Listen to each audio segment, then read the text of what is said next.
Montana Territory, 1878. A schoolteacher is dragged screaming into the wilderness by ruthless outlaws, and one man refuses to let her disappear into the darkness. This is the story of courage that wouldn't surrender, of a hunt through deadly hills, and of a love forged in gunfire and desperation. Stay with me until the very end to see how their journey unfolds, and comment below with your city so I can see how far this story has traveled across the world. Now, let me take you back to that fateful day when everything changed. The dust hadn't settled on Front Street when Lydia Cross realized she was being hunted. It started with the silence, that peculiar, suffocating quiet that falls over a frontier town when danger walks through its heart. The usual sounds of Montana City had ceased. No hammers striking anvil at the blacksmiths, no children laughing outside the general store, no creak of wagon wheels or gossip floating from the boardwalks. Even the piano at the Lucky Strike Saloon had gone silent mid-song, the last notes hanging in the air like a held breath. Lydia clutched the leather satchel tighter against her chest, feeling the weight of the school's monthly funds inside. $73 in coins and bills, collected penny by penny from families who could barely afford to part with them. Her students' futures pressed against her ribs as she quickened her pace, her boots clicking an urgent rhythm against the wooden planks. She'd noticed them an hour ago, when she'd left the bank. 4 men, rough-looking and trail-worn, watching her with the kind of attention that made her skin crawl. She'd told herself she was being paranoid, that Montana City was a civilized place now, that the wild days were behind them. But civilization was a thin veneer this far west, and it cracked easily under the weight of men like these. "Miss Cross," the voice came from behind her, smooth as snake oil. "That's an awful heavy bag for such a delicate lady." Lydia didn't turn around. She knew that voice, had heard it described in whispered warnings at the general store. Clayton Bragg. The name alone was enough to empty saloons and send shopkeepers scrambling to lock their doors. The Bragg gang had been terrorizing the territory for 2 years, leaving a trail of burned homesteads and unmarked graves in their wake. "The bank is just behind you, Mr. Bragg," she said, keeping her voice steady despite the hammering of her heart. "If you need funds, I suggest you make an honest withdrawal." Laughter erupted from multiple directions, and Lydia's blood ran cold as she realized they'd surrounded her. 2 men stepped out from the alley beside Miller's feed store. Another emerged from the shadowed doorway of the shuttered haberdashery. And Clayton Bragg himself walked around to face her, blocking her path with a smile that held no warmth whatsoever. He was younger than she'd expected, maybe 35, with sun-bleached hair and eyes the color of dirty ice. A scar ran from his left temple to his jaw, pulling his smile into something crooked and cruel. He dressed better than most outlaws, in a dark suit that might have passed for respectable if not for the dust, the blood-spattered boots, and the twin Colts strapped to his hips. "An honest withdrawal," he repeated, tilting his head. "Now that's funny, coming from a schoolteacher. Tell me, Miss Cross, is it honest to hoard money while good men starve? Is it honest to fill children's heads with fancy ideas when they should be learning how to survive?" "Education isn't hoarding, Mr. Bragg. It's investing in the future." "The future?" He spat the word like it tasted bitter. "The future is what people talk about when they've got nothing in the present. That bag you're holding? That's present, that's real, and I'm real interested in making its acquaintance." Lydia took a step backward, scanning the street for help. Faces appeared briefly in windows before curtains snapped shut. Doors that had been ajar moments ago were now firmly closed. Sheriff Morton's office stood just 50 yards away, but she could see the lock glinting on the door. The coward had barricaded himself inside at the first sign of trouble. "There are witnesses," she said, fighting to keep the tremor from her voice. "You won't get away with this." "Witnesses?" Clayton spread his arms wide, turning in a slow circle. "I don't see any witnesses. Do you boys see any witnesses?" "Not a one, Clay," said the man to her left, a bull-necked brute with a patchy beard and teeth like broken fence posts. "Just a whole lot of closed doors and empty streets." "That's what I thought." Clayton's smile widened. "Now, Miss Cross, we can do this the easy way or the hard way. Easy way, you hand over that bag and we ride out. Hard way." He let the sentence hang, his meaning clear in the way his hand drifted toward his gun. Lydia made her decision in a heartbeat. She spun on her heel and ran. Behind her, she heard Clayton's sharp bark of laughter. "Well, boys, looks like the lady's chosen the scenic route. Rafe, cut her off at the livery. Dutton, you and Pike circle around. Let's give Miss Cross a proper Montana welcome." Her lungs burned as she sprinted down Front Street, the satchel banging against her hip. Her long skirt tangled around her legs, threatening to trip her with every stride. She could hear them behind her, boots pounding, spurs jingling, laughter that sounded more like howling. The livery stable loomed ahead, its wide doors standing open. If she could just reach it, maybe she could... A figure stepped out from the shadows between buildings, blocking her path. Rafe, she presumed, a lanky man with a face like a weasel and a rifle cradled in his arms. He didn't point it at her, just stood there grinning, forcing her to veer left toward the residential section of town. "That's it, teacher lady," he called. "Run on. We like it when they run." Lydia darted between houses, her breath coming in ragged gasps. Her neat bun had come loose, auburn hair flying wild around her face. She could hear them toying with her, herding her like wolves with a deer, letting her think she might escape before cutting off each avenue of flight. She burst through Mrs. Henderson's garden, crushing late summer squash beneath her boots, and scrambled over the fence into the narrow lane that ran behind the church. The steeple rose above her, its bells silent despite her desperate need for someone, anyone, to sound an alarm. "Please," she gasped, though whether she was praying or pleading with the hidden townspeople, she didn't know. "Someone help me, please." Only silence answered. Montana City had abandoned her. Lydia stumbled into the open ground beyond the last houses, where civilization gave way to wild grassland and the first rolling foothills of the mountains. She could see the problem immediately. She'd run herself into a trap. Open ground ahead, the outlaws behind. No cover, nowhere to hide. She turned, chest heaving, and saw them riding toward her in a loose line. They'd mounted their horses now, no longer in any hurry. Clayton sat his big bay gelding like a man born to the saddle, completely at ease, savoring his victory before it was even complete. "That was real entertaining, Miss Cross," he called out, reining in about 20 feet away. "You've got spirit. I like that in a woman. Makes things more interesting." "Touch me and you'll hang," Lydia said, hating how her voice shook. "There are laws." "Laws." Clayton laughed, a harsh sound that scattered a nearby flock of crows. "You see any laws out here, Miss Cross? Any judges? Any jury? The only law in Montana Territory is the law of the gun. And right now, I'm holding court." He dismounted in one smooth motion, landing light on his feet despite his size. The other three spread out, forming a loose circle around her. Lydia clutched the satchel to her chest, backing away until her shoulders hit something solid. Pike, the bull-necked one, who'd somehow gotten behind her. "Now," Clayton said, his voice dropping to something almost conversational, "let's talk about that bag. It's not yours. It is now." He lunged for it and Lydia twisted away, surprising herself with her own ferocity. She swung the satchel like a weapon, catching him across the face with enough force to snap his head sideways. Coins scattered across the ground, glinting in the afternoon sun. For a moment, everything stopped. Clayton touched his split lip, looked at the blood on his fingers, and smiled. But this smile held something darker, something that made Lydia's stomach drop like a stone down a well. "Well, well," he said softly. "The teacher's got claws." Then he moved, faster than she thought possible, and his fist caught her across the jaw. Pain exploded through her skull, stars bursting across her vision. She felt her knees buckle, felt hands grabbing her arms, felt herself being lifted and thrown across a saddle like a sack of grain. "No!"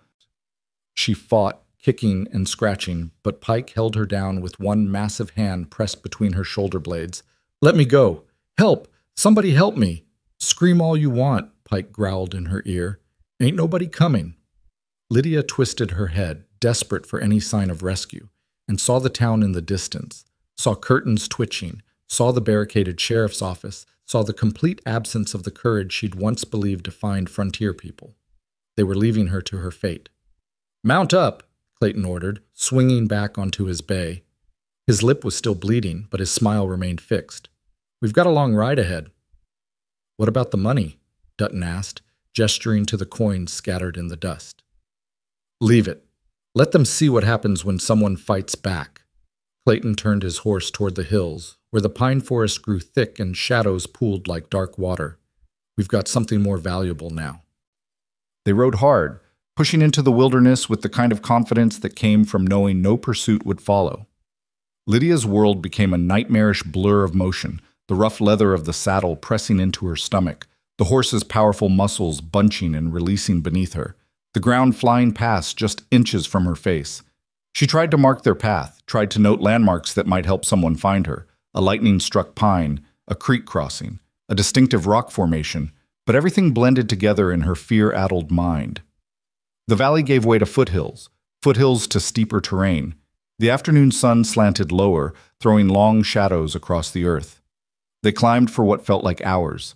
Lydia's ribs ached from the pressure of the saddle, her arms throbbed from where Pike gripped them, her jaw pulsed with pain from Clayton's blow. But worse than the physical discomfort was the terror that gnawed at her thoughts like a rat in the walls. What would they do with her? Where were they taking her? Would anyone even try to find her, or had Montana City's cowardice sealed her fate? Finally, mercifully, they stopped. Clayton swung down and gestured to Pike. "Get her up." Rough hands hauled Lydia upright.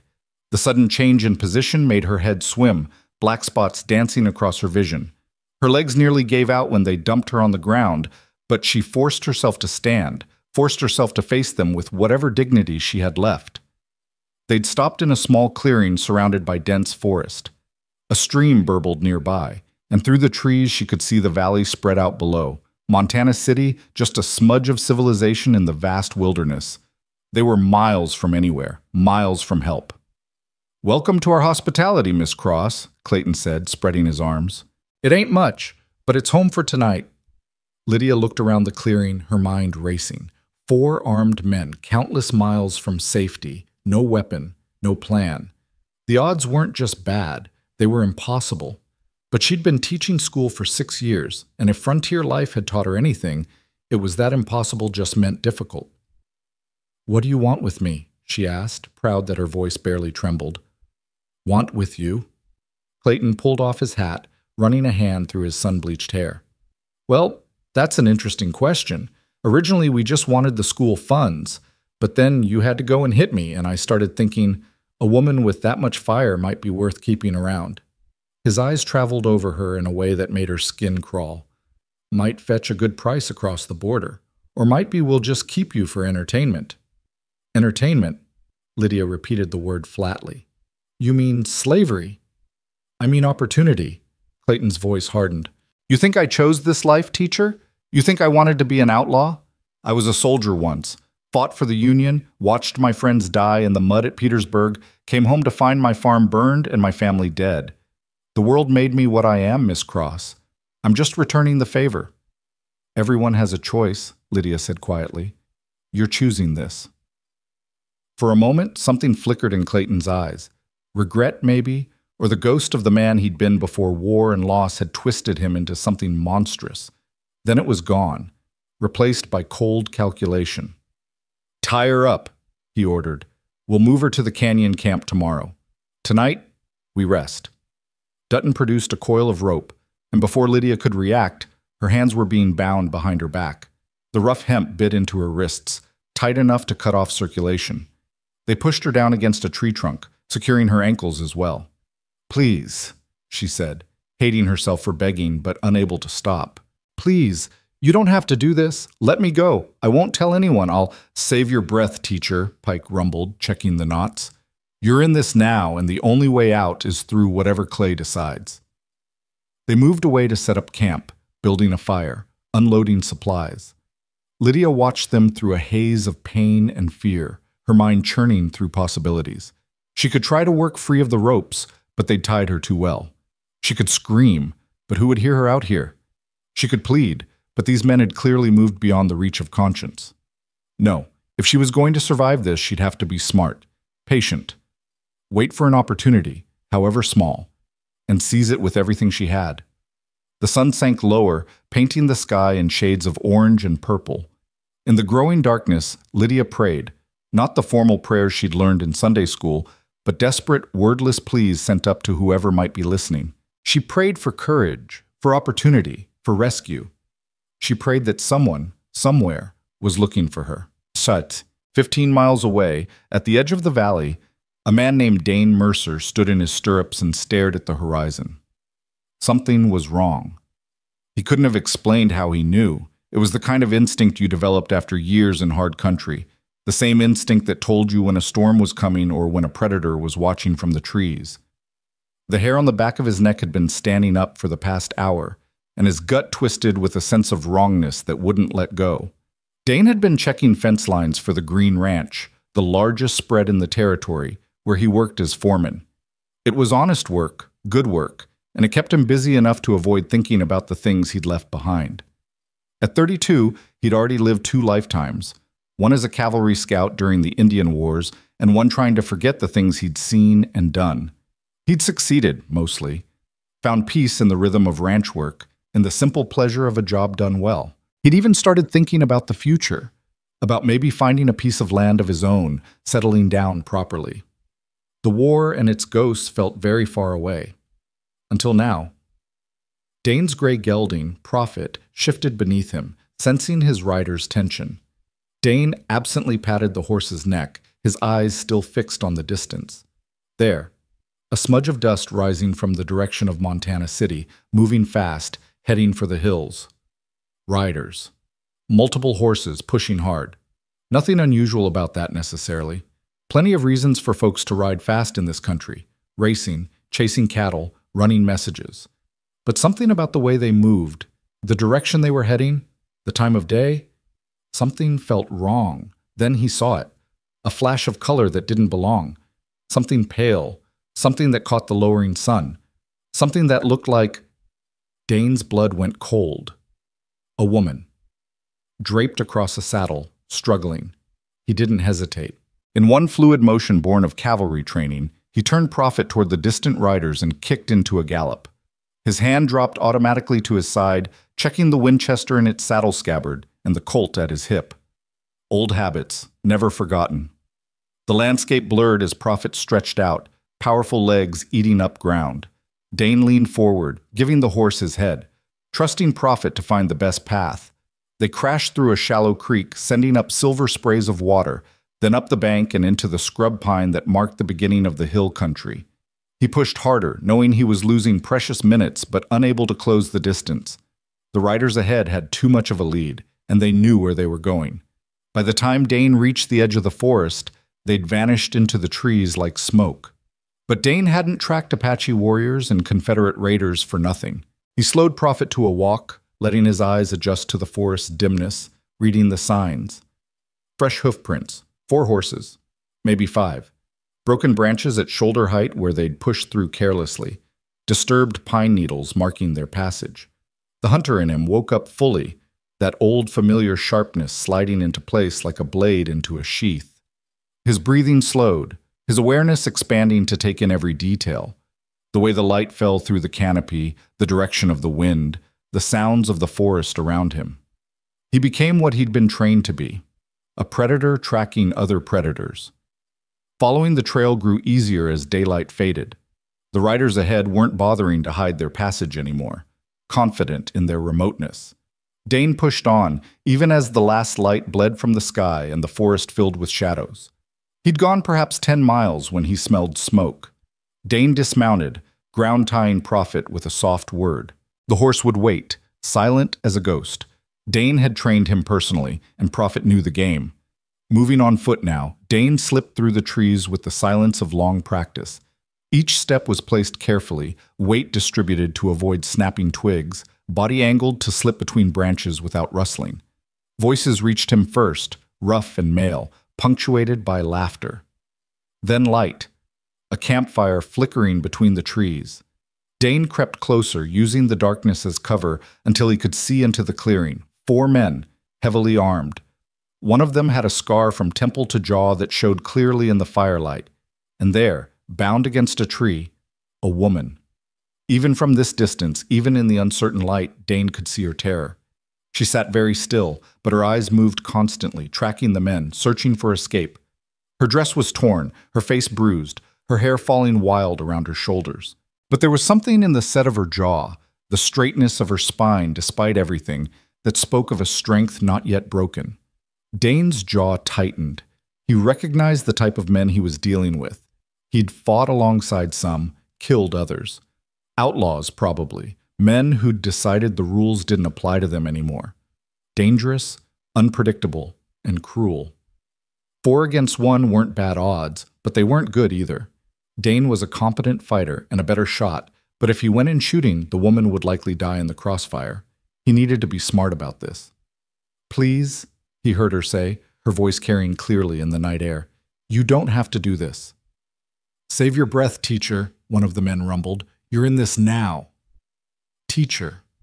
So she was from Montana City. That explained the direction they'd been riding. The school funds had been collected today. Dane had heard talk of it in town when he'd stopped for supplies last week. These bastards had grabbed her along with the money. Dane settled into a crouch behind a fallen log, his mind working through options. He could wait for them to sleep, then try to sneak her out. He could create a distraction, draw them away from her. He could... A twig snapped behind him. Dane spun, hand flying to his gun, but he was a heartbeat too late. Something hard crashed into the back of his skull, and the world exploded into white pain and then darkness. His last conscious thought was of the woman tied to the tree and a fierce, desperate prayer. "Please let her survive until I wake up." Then nothing. Lydia watched the outlaws settle around their fire, passing a bottle of whiskey and talking in low voices. She'd stopped trying to free her hands. The ropes were too tight, and all she'd accomplished was making her wrists bleed.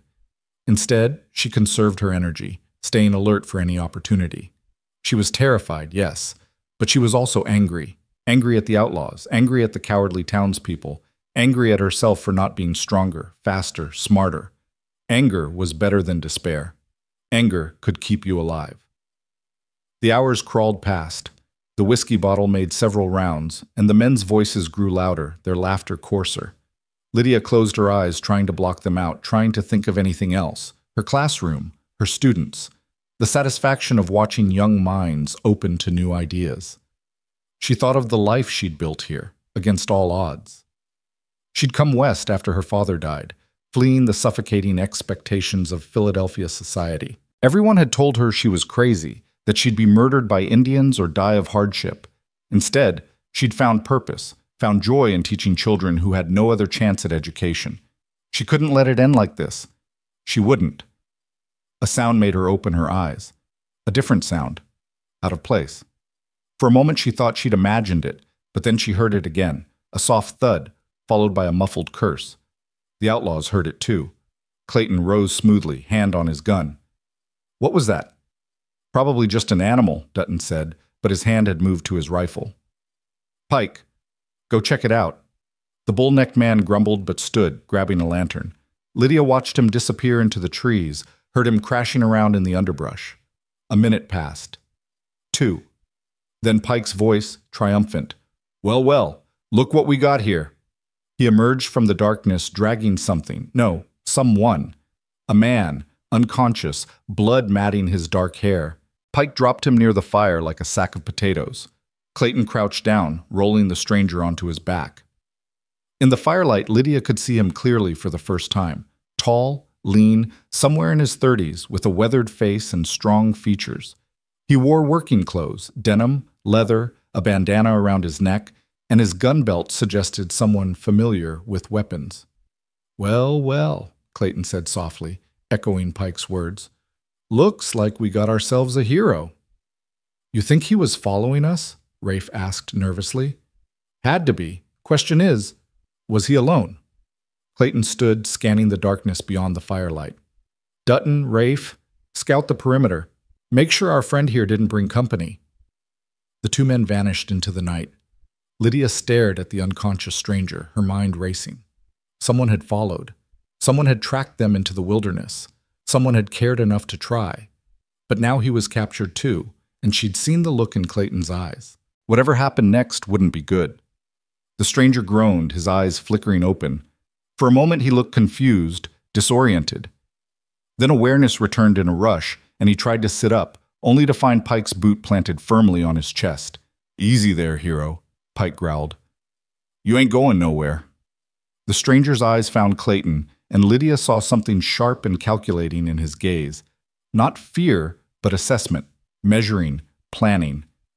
"Dane Mercer," Clayton said, and Lydia realized he recognized the man. "Heard you'd gone soft, working cattle for Old Man Green. Guess the warhorse ain't completely broken after all." So this Dane Mercer was a fighter, someone with a reputation.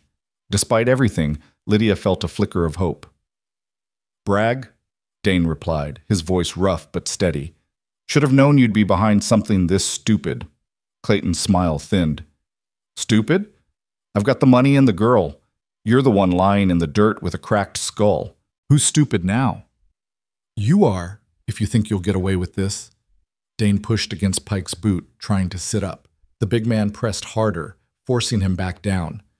"Montana City might have been too scared to follow, but Green Ranch ain't. Mr. Green's already forming a posse.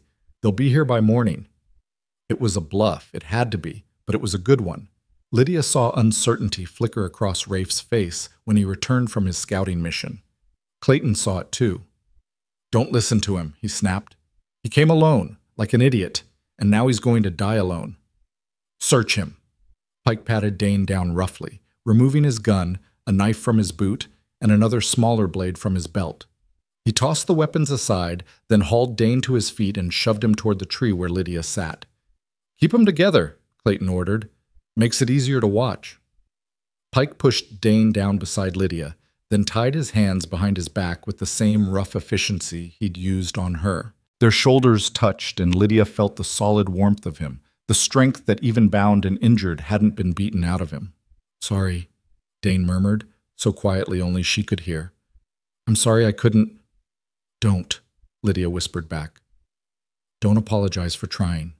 He turned his head slightly, and for the first time their eyes met directly. His were dark, almost black in the firelight, and filled with a fierce determination that made her breath catch. "I'm not done yet," he said, so softly she almost didn't hear it. "I promise you, I'm not done yet." And looking into those eyes, feeling the quiet certainty radiating from him despite their impossible situation, Lydia found herself believing him. Dawn was still hours away, but for the first time since this nightmare began, she felt something other than terror. She felt hope. The night stretched endlessly, each minute feeling like an hour as Lydia and Dane sat bound against the rough bark of the pine tree. The outlaws had settled into an uneasy watch rotation. Clayton first, his scarred face illuminated by the dying firelight as he cleaned his guns with methodical precision. The whiskey bottle sat empty beside him, but his eyes remained sharp, alert to any movement from his captives or the surrounding darkness. Lydia's wrists had gone numb an hour ago, the ropes cutting deep enough that she'd stopped feeling the pain. Beside her, Dane sat perfectly still, but she could sense the tension coiled in his body like a spring wound tight, ready to release at the first opportunity. Their shoulders pressed together, and in that small point of contact, she drew strength she didn't know she possessed. "You really work for Green Ranch?" she whispered, so quietly the words barely stirred the air between them. Dane's response came just as soft. "Foreman, 3 years now. That's honest work. Why risk it for a stranger?" She felt him shift slightly, and when he spoke, there was something raw in his voice that made her chest tighten. "Spent too many years watching people suffer because nobody would help. Got tired of being that nobody."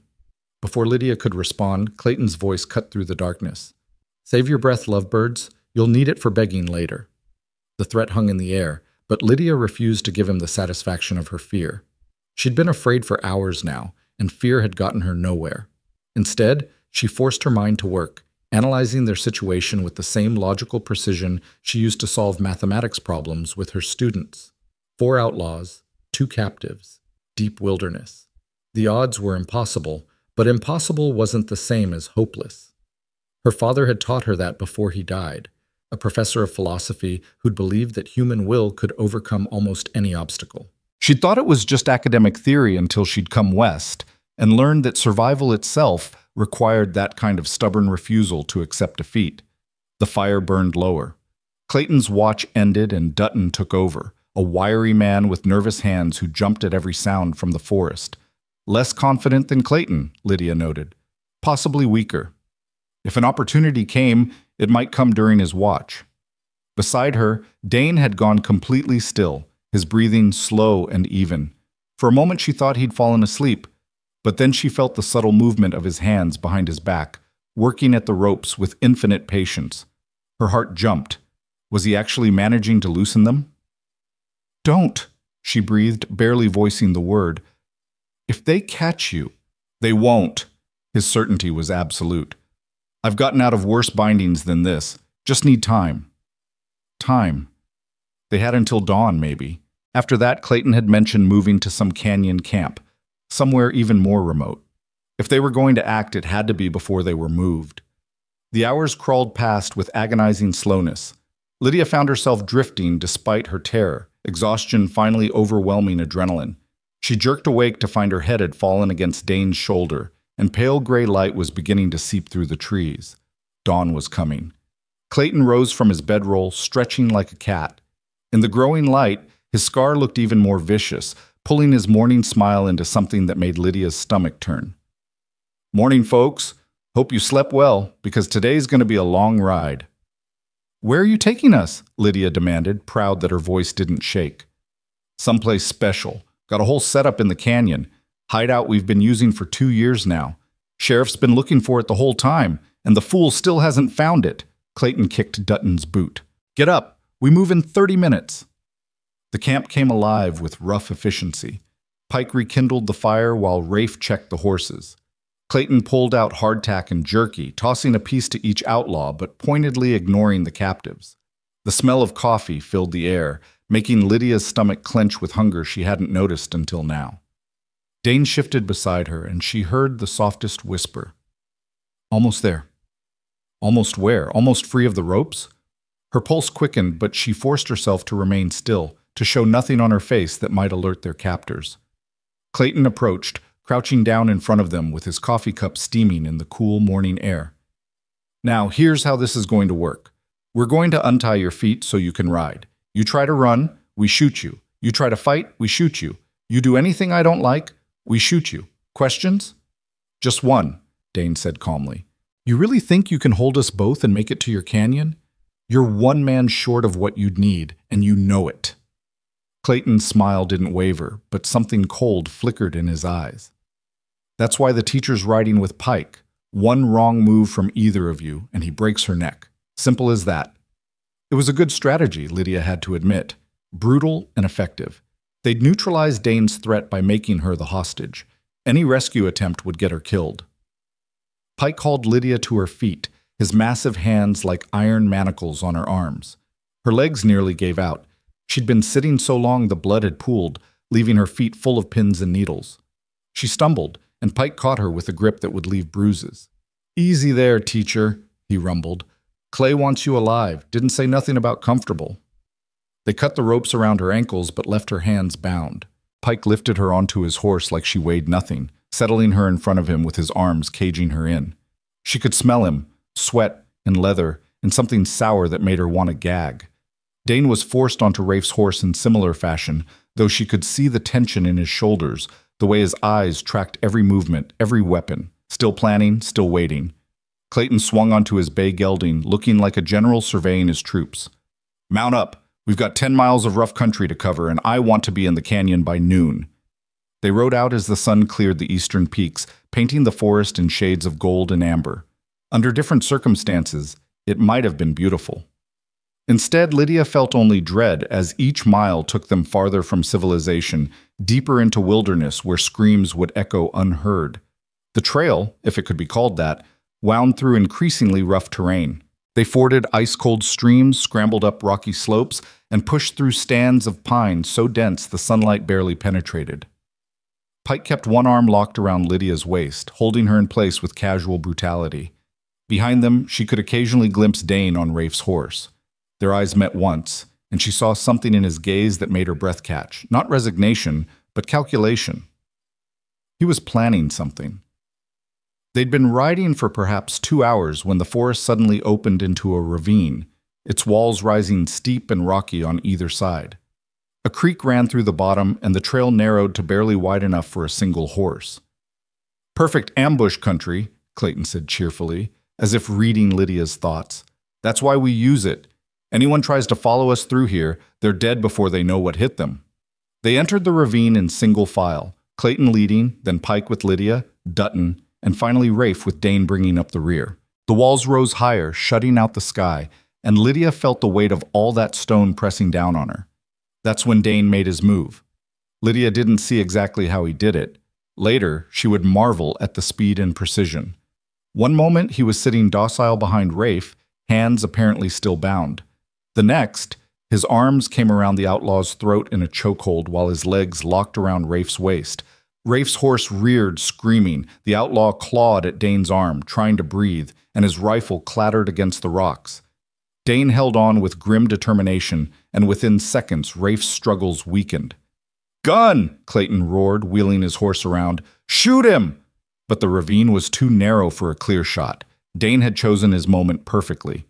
Pike started to reach for his pistol, and Lydia did the only thing she could think of. She threw her weight backward, slamming her head into Pike's face with every ounce of strength she possessed. Pike howled, blood exploding from his nose. His grip loosened just enough for Lydia to twist away, throwing herself from the horse. She hit the ground hard, the impact driving the air from her lungs, but she forced herself to roll toward the creek bank, away from the thrashing horses. Dane released Rafe's unconscious body and dove from the horse, hitting the ground in a combat roll that brought him up running.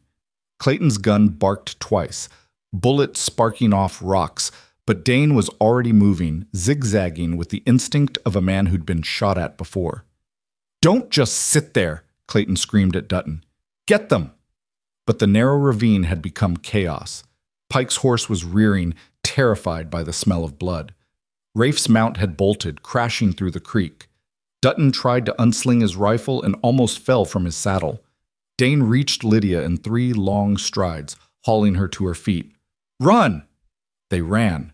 Lydia's hands were still bound, making her balance treacherous, but fear lent her speed she didn't know she possessed.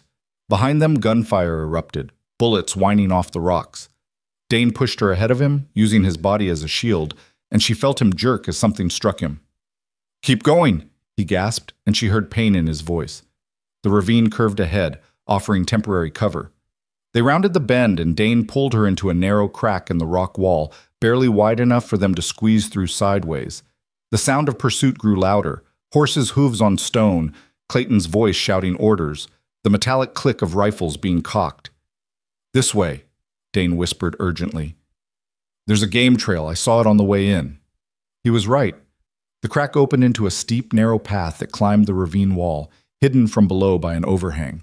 It was treacherous, barely more than a goat track, but it was their only chance. Dane went first, then reached back to help Lydia, his hands gripping her bound wrist to steady her. Blood soaked his left side. She could see now. A bullet had carved a furrow across his ribs. "You're hurt." "Later. Climb." They climbed. Lydia's legs screamed in protest, her bound hands making every movement a battle, but she climbed. Below them, she could hear the outlaws spreading out, searching. They'd figured out their quarry had gone to ground, and it was only a matter of time before someone looked up. The trail switchbacked, gaining altitude quickly. Lydia's foot slipped on loose scree, and she nearly fell, but Dane caught her with reflexes born of desperation. They pressed against the rock, breathing hard, and below them Pike's voice echoed off the stones. "They can't have gone far. Not with her hands tied and him bleeding."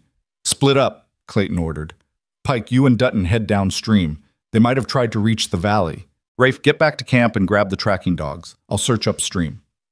Dogs. The word sent ice through Lydia's veins.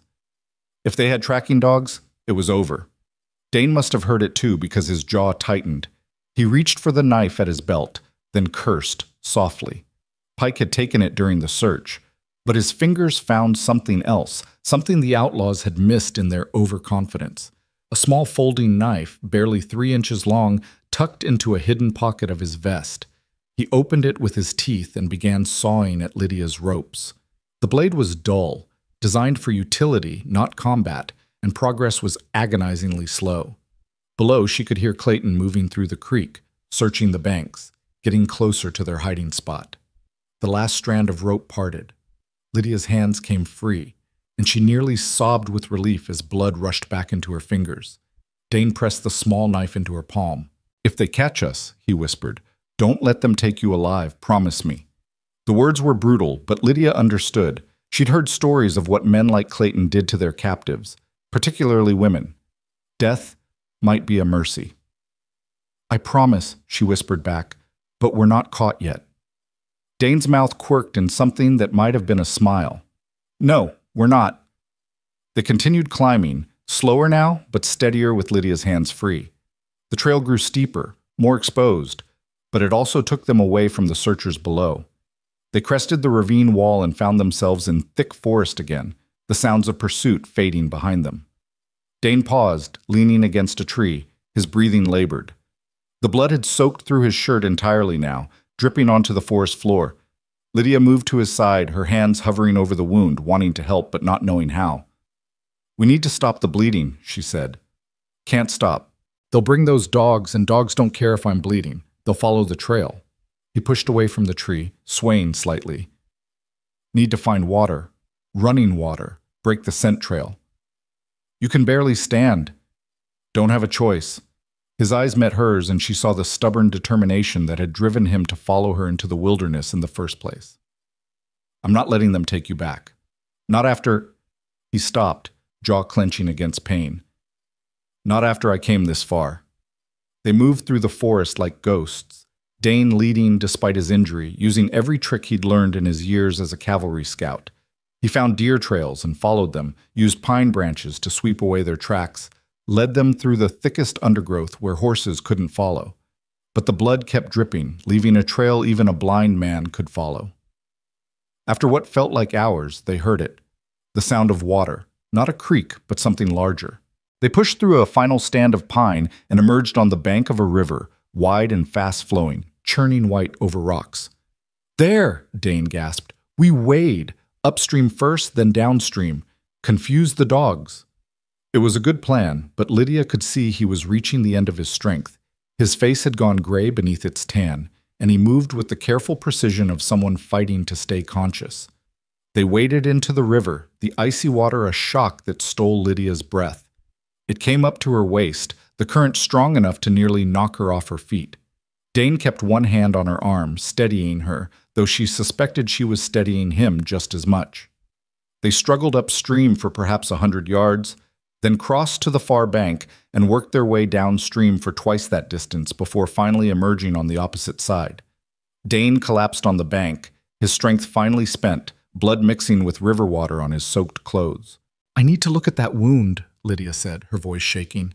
Not from cold, though she was shivering, from fear that she'd watched this brave man push himself to death trying to save her. "No time. Make time." Her voice came out sharper than intended. "You've gotten us this far. Don't you dare die on me now." Something flickered in his dark eyes, surprise, maybe, or respect. He nodded slightly and lay back, letting her examine the wound. The bullet had carved a furrow across his ribs, deep but not fatal if they could stop the infection. The river water had actually helped, washing away some of the dirt, but he needed proper bandaging. Lydia looked around desperately and realized she was still wearing her petticoat beneath her ruined dress. Without hesitation, she hiked up her skirt and began tearing strips from the white cotton. Dane watched through half-closed eyes, and despite everything, she saw a ghost of a smile touch his lips. "Resourceful," he murmured. "I'm a school teacher on the frontier. Resourceful is a requirement." She folded one strip into a pad and pressed it against the wound. Dane hissed in pain but didn't pull away. "This is going to hurt." "Already hurts." She worked as quickly as she could, wrapping the makeshift bandage around his ribs and tying it tight enough to staunch the bleeding. It wasn't much, but it might buy him a few more hours. Might keep him alive long enough to reach help. If they could reach help. "How far are we from Green Ranch?" she asked. 15 miles, maybe 20. Hard to say. We've been moving in circles. Dane tried to sit up, managed it on the second attempt. "There's a line camp about 5 miles north of here. If we can reach it, there should be supplies, maybe horses. Can you ride? Can you walk 15 miles? It wasn't really an answer, but Lydia understood what he meant. They'd both do what they had to do because the alternative was unthinkable. They rested for 10 minutes, all they could afford, while their clothes dried somewhat in the sun that filtered through the canopy. Then they set out again, moving north by Dane's reckoning, using the sun and his cavalry training to navigate. The forest seemed endless, each tree identical to the last. Lydia lost track of time, focused only on putting one foot in front of the other, on supporting Dane when he stumbled, on listening for the sound of pursuit that never quite materialized but felt constantly imminent. Her feet blistered in her wet boots. Her ruined dress caught on every branch. Hunger gnawed at her stomach, and thirst had turned her mouth to cotton. But she kept moving, driven by Dane's quiet determination and her own stubborn refusal to give up. The sun had passed its zenith when Dane stopped abruptly, his hand coming up in a gesture she recognized from military signals. Danger ahead. She froze, listening, and heard what he'd heard. Voices, carried on the wind. They dropped into the undergrowth, pressing close to the earth. Through the trees ahead, Lydia could make out movement, men on horseback searching the forest in a grid pattern. Had the outlaws somehow gotten ahead of them? Then she heard a voice that made her heart leap. Spread out! Check every ravine, every clearing. Dane's out here somewhere, and he ain't alone. Not outlaws. Ranch hands from Green Ranch searching for their foreman. Dane tried to call out, but his voice came as barely more than a croak. The blood loss and exertion had taken too much from him. Lydia didn't hesitate. She stood up, waving her arms. Here! We're here! The searchers wheeled toward her voice, rifles coming up instinctively. Then an older man with a silver beard spurred his horse forward, his weathered face splitting into a grin of pure relief. Miss, are you Dane? Boys, I found them! Everything happened quickly after that. The ranch hands surrounded them, offering water, asking questions, examining Dane's wound with experienced eyes. Someone wrapped a blanket around Lydia's shoulders. Someone else was already riding hard for the ranch to fetch the doctor. The outlaws, Lydia managed through chattering teeth. The Bragg gang, they're tracking us with dogs. We know, the silver-bearded man said. He introduced himself as Tom Garrett, Green Ranch's senior hand. Mr. Green sent men to cut them off at Timber Pass. Sheriff finally grew a spine and is heading up with a federal marshal. Those bastards aren't getting away this time. Dane was fading in and out of consciousness now, the adrenaline that had kept him going finally depleted. They laid him across a horse with Tom Garrett holding him steady, and the group started moving immediately, heading west toward the ranch at a pace just short of a gallop. Lydia rode double with a young cowboy named Jesse, who kept up a steady stream of reassurance. You're safe now, miss. Mr. Green's ranch is like a fort. Ain't no outlaw getting through. Doc Henderson's already there waiting. Best doctor in the territory. Your friend's going to be fine. But looking at Dane's gray face, at the blood that had soaked through the makeshift bandage, Lydia wasn't so sure. He'd pushed himself beyond any reasonable limit trying to save her. What if he'd pushed too far? The ride to Green Ranch took 2 hours that felt like 2 days. The ranch came into view finally, a sprawling compound of buildings surrounded by solid fencing with armed men stationed at intervals. They'd turned it into a defensive position, ready for the possibility that the Bragg gang might be bold enough to attack. A stout woman in her 50s rushed out as they rode in, her no-nonsense expression softening when she saw Dane's condition. Get him inside, quickly now. Tom, help them bring him to the guest room. It's already prepared. Miss, come with me. You need attention too. I'm fine, Lydia protested. Please, see to him first. I'm Martha Green, and I was a field nurse during the war. Martha's voice brooked no argument. I can see to multiple patients at once. Now come. They brought Dane into a clean, bright room where an older gentleman with kind eyes and a black medical bag was already waiting. Lydia found herself shepherded into an adjoining room where Martha efficiently stripped away her ruined dress, examined her for injuries, and wrapped her wrists in clean bandages. Rope burns, bruises, but nothing broken, Martha announced. You're a lucky woman, Miss Cross, Lydia Cross, and lucky isn't the word I'd use. If Dane hadn't... Her voice broke, and suddenly she was crying, all the terror and exhaustion of the past 24 hours hitting her at once. Martha pulled her into a fierce hug. You're safe now. That's what matters. And Dane's tough. Tougher than most men I've known. He'll pull through. But would he? Lydia let Martha help her into a clean dress, too big, borrowed from Martha's own wardrobe, and then insisted on returning to Dane's room. She found the doctor cleaning the wound, his expression grave. The bullet just grazed him, thank God, but he's lost a lot of blood. The next 24 hours are critical. If infection sets in... He didn't finish the sentence. He didn't have to. Lydia sank into a chair beside the bed, taking Dane's hand in hers. It felt too cold, too still. This man who'd tracked her through the wilderness, who'd fought 4 armed outlaws to free her, who'd pushed his body past its limits to keep her safe, he couldn't die now. It wasn't fair. "Please," she whispered, though she wasn't sure if she was talking to Dane or to God or to the universe itself. "Please don't leave. Not after everything." His fingers twitched in hers so slightly she almost missed it. Then his eyes opened, just a crack, focusing on her face with visible effort. "You're safe," he murmured, the words slurred but clear enough. That's all that matters." "You're an idiot," Lydia said, tears streaming down her face. "A brave, wonderful idiot. Rest now. I'll be right here. Promise?" "I promise." His eyes closed again, but his hand remained wrapped around hers, and she felt his breathing steady into sleep.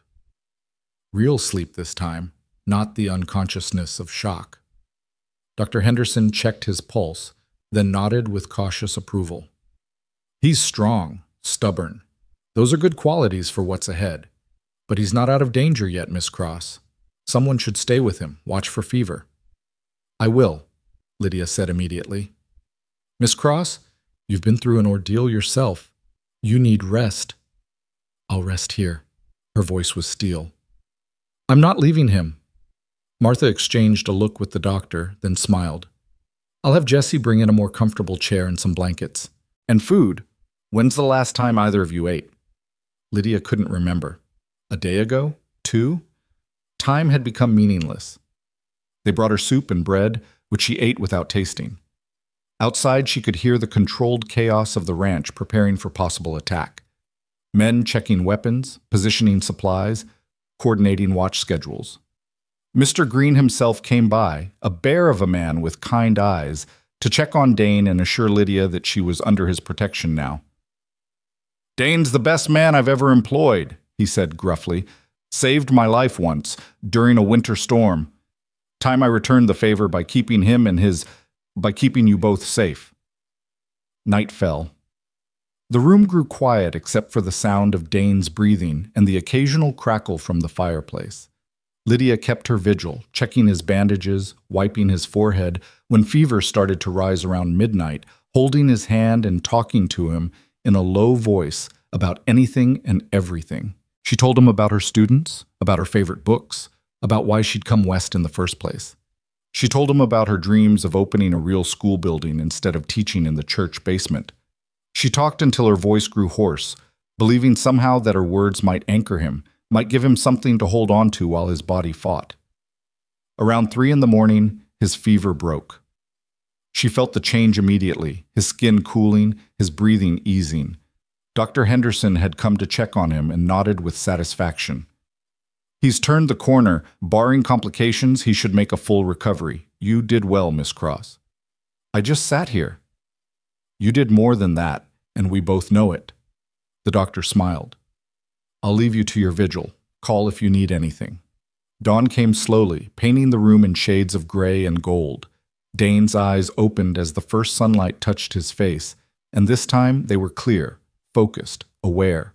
"Lydia," he said, and the way he said her name, not Miss Cross, but her given name, soft with wonder, made her heart skip. "I'm here." "You stayed." "I promised." He smiled, the expression transforming his weathered face into something almost boyish. "Guess we both keep our promises." "Guess we do." Outside, a shout went up from the sentries. Lydia's hand tightened on Dane's, fear spiking through her. Had the outlaws found them after all? But the shout wasn't alarm. It was triumph.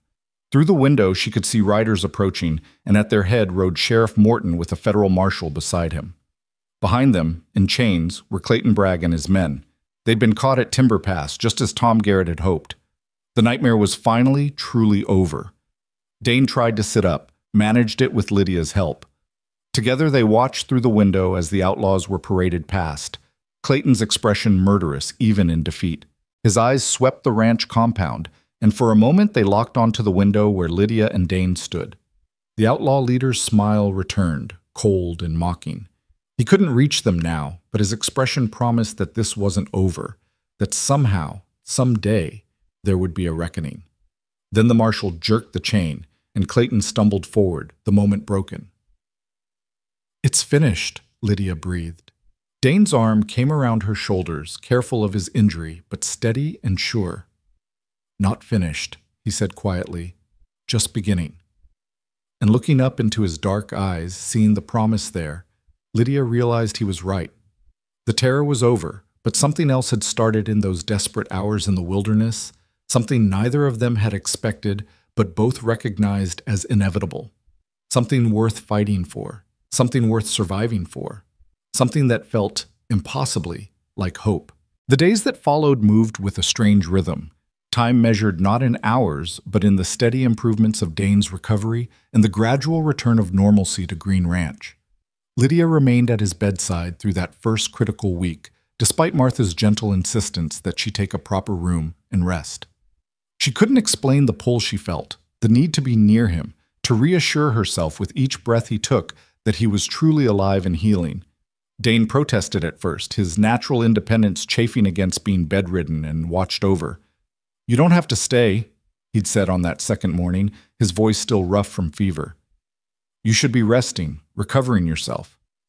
"I am resting," Lydia had replied, settling deeper into the chair Martha had brought, a comfortable wingback that had become her territory. "And recovering. I just happen to be doing it here." "Why?" The question hung between them. Simple, but loaded with meaning. Lydia had looked at him then, really looked at him in the morning light streaming through the window. His face was still pale, drawn with pain he tried to hide, but his eyes held that same fierce determination she'd first seen in the firelight when they'd been bound together against a tree. This man had risked everything for her, a stranger, because his conscience wouldn't allow him to do otherwise. "Because you came for me," she'd said finally. "Because when everyone else in Montana City hid behind their doors and their fear, you rode into danger alone. Because you kept fighting even when the odds were impossible. Because—" She'd stopped, surprised by the emotion thickening her voice. "Because I couldn't leave even if I wanted to, and I don't want to." Something had shifted in Dane's expression then, a warmth replacing the guardedness. "I couldn't not come," he'd said quietly. "Saw you across that saddle fighting, and something in me just knew I'd regret it every day of my life if I didn't try. Even if it meant dying? Especially then. What's the point of surviving if you can't look at yourself in the mirror?" They'd fallen silent after that, but it was a comfortable silence, the kind that exists between people who've shared something profound. Lydia had picked up the book Martha had lent her, a collection of Walt Whitman's poetry, and begun reading aloud, her voice soft in the quiet room. Dane had listened with his eyes closed, and she couldn't tell if he was sleeping or simply savoring the words, but it didn't matter.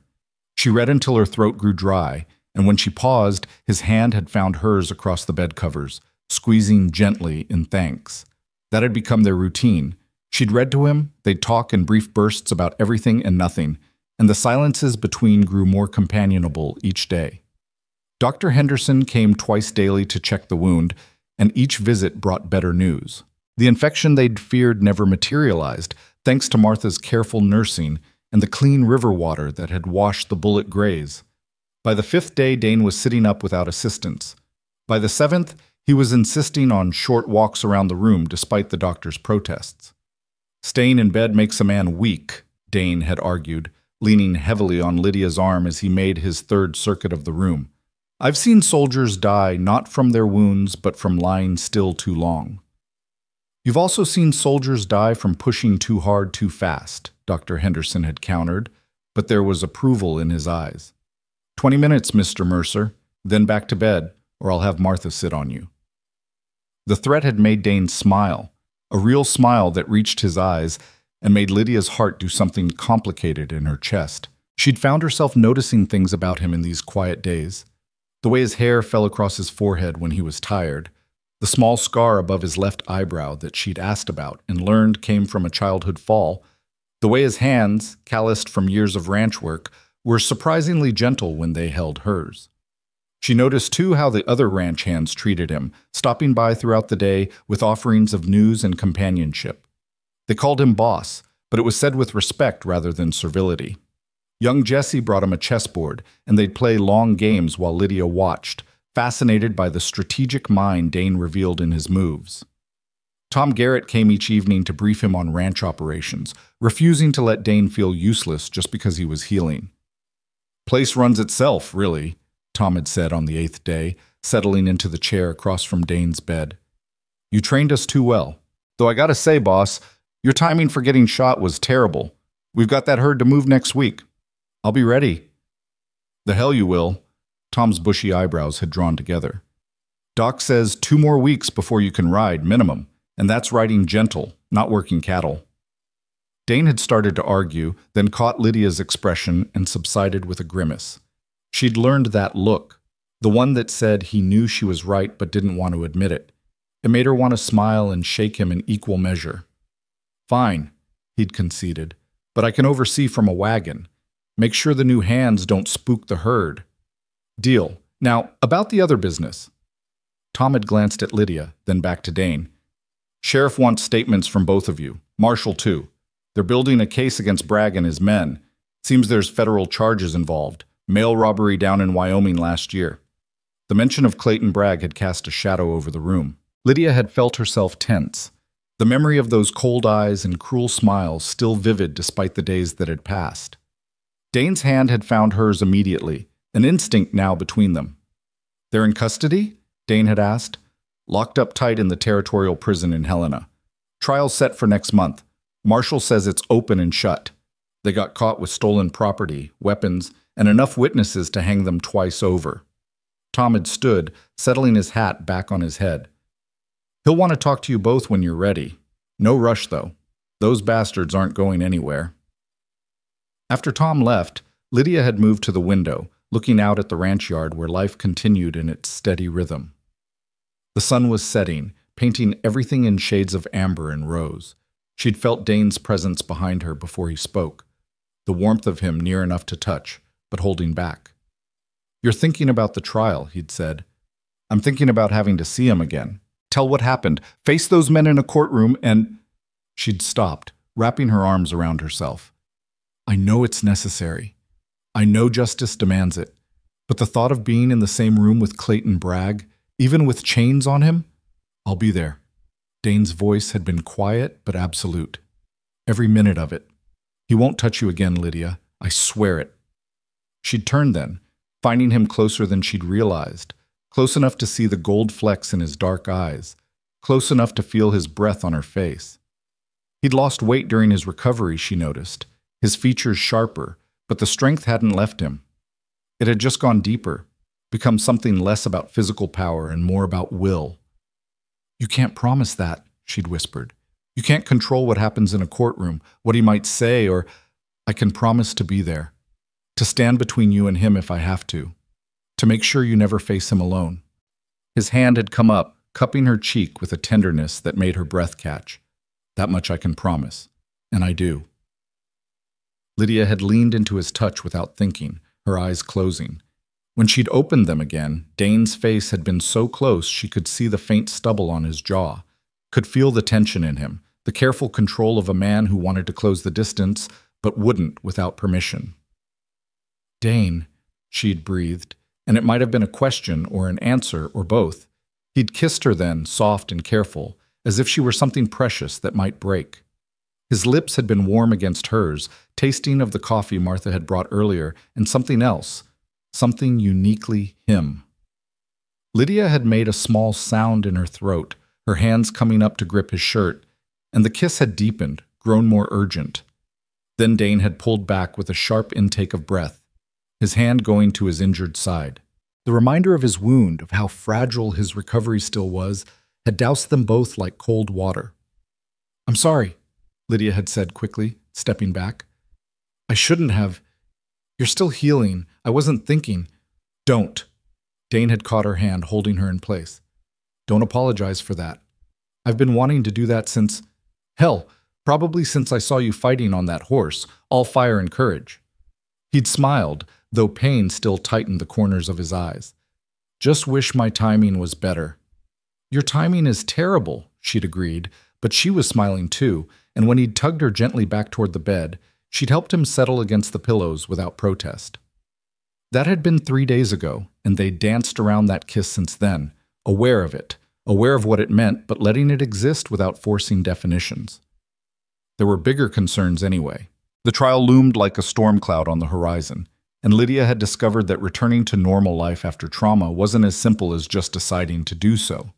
Martha had noticed first. Lydia had been helping in the kitchen, insisting on making herself useful after days of being cared for, when a pot had fallen with a tremendous clang. She dropped to the floor instantly, heart racing, the logical part of her brain screaming that it was just cookware, while the animal part insisted she was back in that clearing with guns firing around her. Martha had found her there, curled against the cupboards, shaking. The older woman had said nothing, just sat down beside her and held her hand until Lydia could breathe normally again. "It'll come back sometimes," Martha had said quietly. "The fear, the memories. I still hear cannon fire and thunderstorms, and the war ended 13 years ago. Does it get better?" "It gets different, more manageable, especially if you don't try to face it alone." Martha had helped her to her feet, brushing flour from her skirt. "You've got people here who care about you, Lydia. Don't forget that." Lydia had carried those words back to Dane's room, finding him at the window, standing for longer than Dr. Henderson would approve but looking stronger each day. He'd turned when she entered, and whatever he'd seen in her face had made him open his arms without hesitation. She'd gone to him, letting herself be held, breathing in the scent of soap and leather and something that was just Dane. "Bad moment?" he'd asked against her hair. "Dropped pot. Loud noise." She'd laughed shakily. "Ridiculous, isn't it? I'm safe here. I know I'm safe, but my body doesn't seem to have gotten the message." "Not ridiculous. Normal." His arms had tightened around her. "After the war, I couldn't stand crowds for a year. Too many bodies too close reminded me of—" He'd stopped, and she'd felt the tension run through him. "Anyway, it gets easier. Martha's right about that." They'd stood like that for a long time, taking comfort from each other's presence, and Lydia had realized something profound. She wasn't just grateful to Dane for saving her life. She wasn't just attracted to him, though she was. She was falling in love with him, with his quiet strength, his dry humor, the way he saw her as an equal rather than something fragile to be protected. She was falling in love with a man who understood trauma because he'd lived it, who knew the value of silence and the necessity of speaking, who could hold her while she shook and never make her feel weak for it. The realization should have terrified her. Instead, it felt like coming home. 2 weeks after the rescue, Dr. Henderson finally cleared Dane for light duty and short rides. The whole ranch had turned out to watch him mount his horse for the first time, Prophet dancing with barely contained joy at having his rider back. Dane had swung into the saddle with only a slight grimace, and the cheer that went up had made him duck his head in embarrassment. "Show-offs, all of you," he'd muttered, but he was grinning. He'd ridden out to the near pasture and back, Lydia watching from the porch with her heart in her throat, ready to race after him if he showed any sign of weakness. But he'd sat the horse well, moving with the easy grace of someone born to the saddle, and when he'd returned, his eyes had been alight with something she recognized as freedom. "Felt good?" she'd asked as he dismounted. "Felt like myself again." He tied Prophet to the rail and climbed the porch steps, only slightly winded.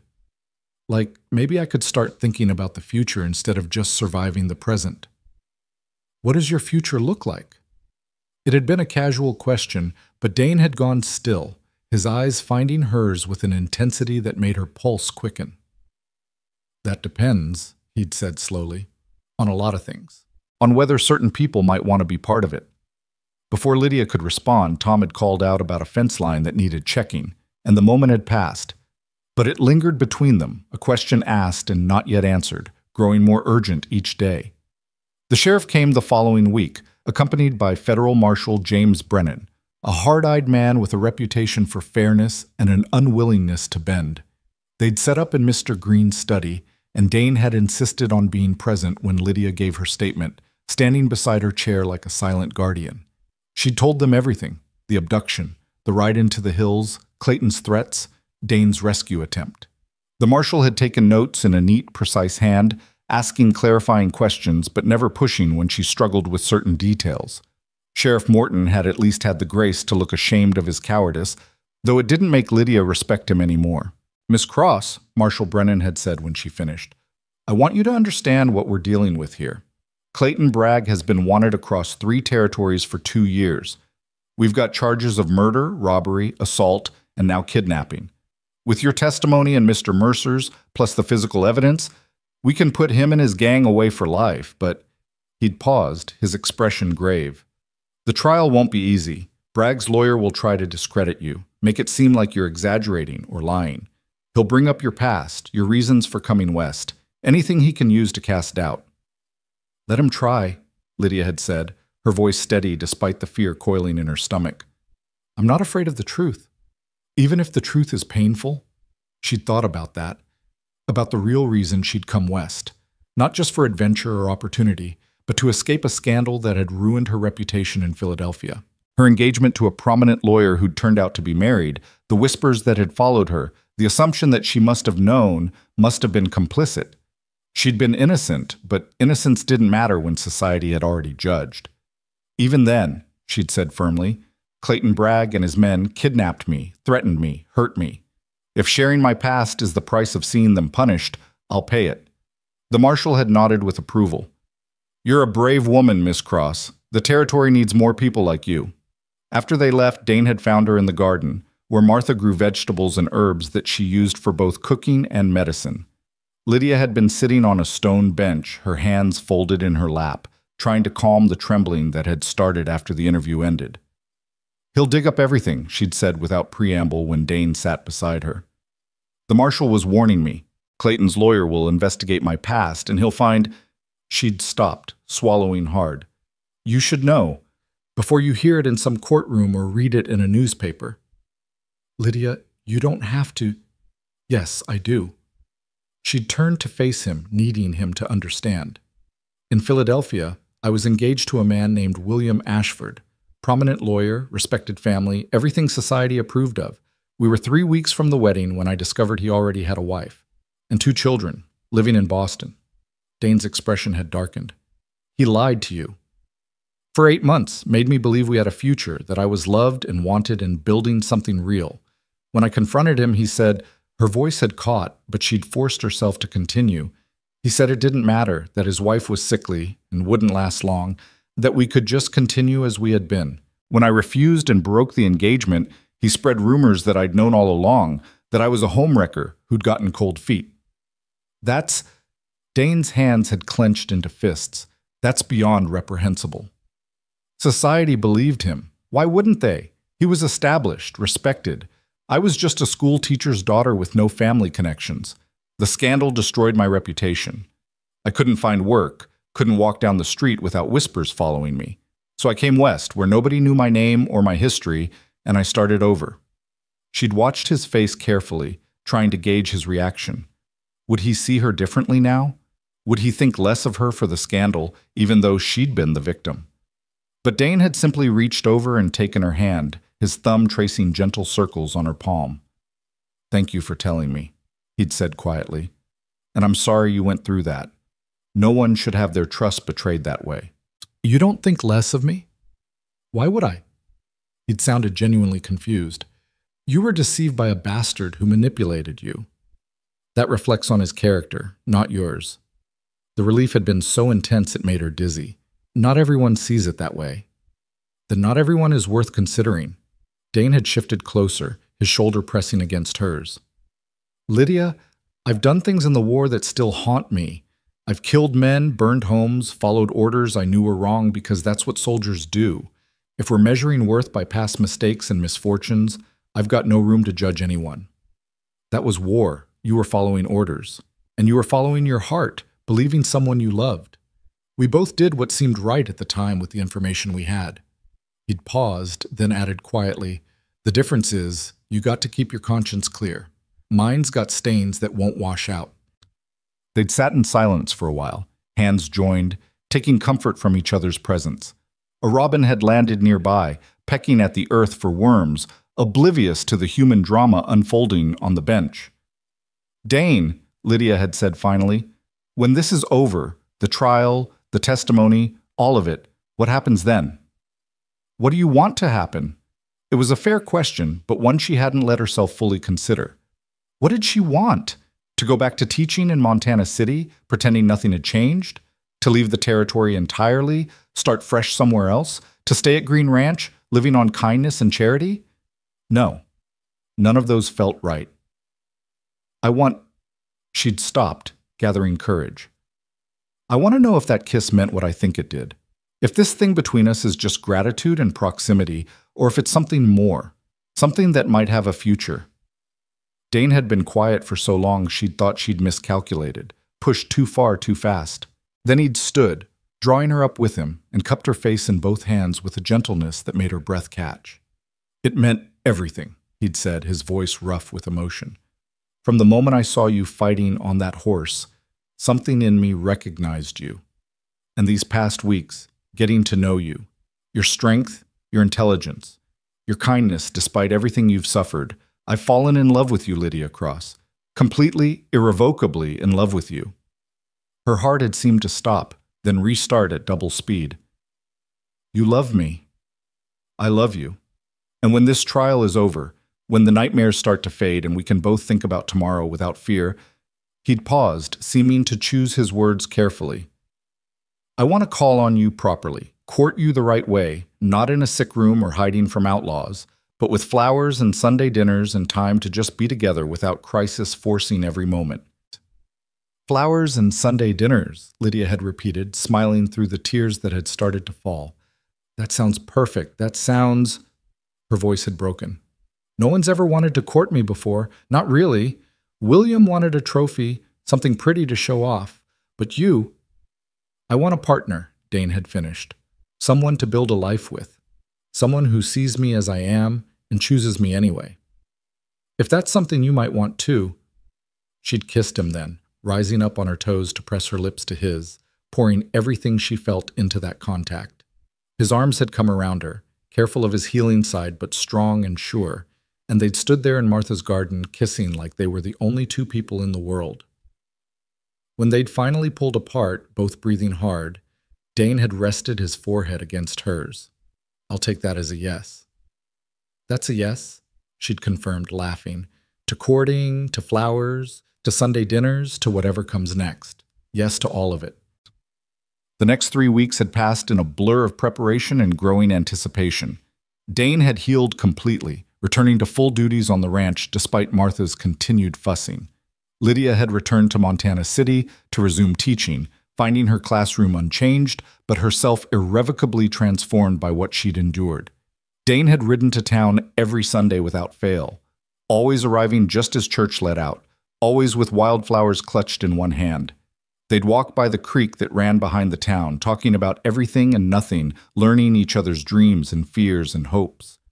He'd told her about his childhood on a farm in Missouri, about losing his parents to fever when he was 16, about the war and what came after. She'd told him about Philadelphia society and its suffocating expectations, about discovering she loved teaching, about the joy of watching young minds open to new possibilities. The town had noticed, of course. Montana City loved nothing more than gossip, and the sight of the school teacher walking out with the ranch foreman who'd rescued her from outlaws was irresistible fodder. Most of the comments were kind, expressing approval and happiness for them both. A few were less generous, whispers about impropriety and moving too fast and questions about Lydia's virtue.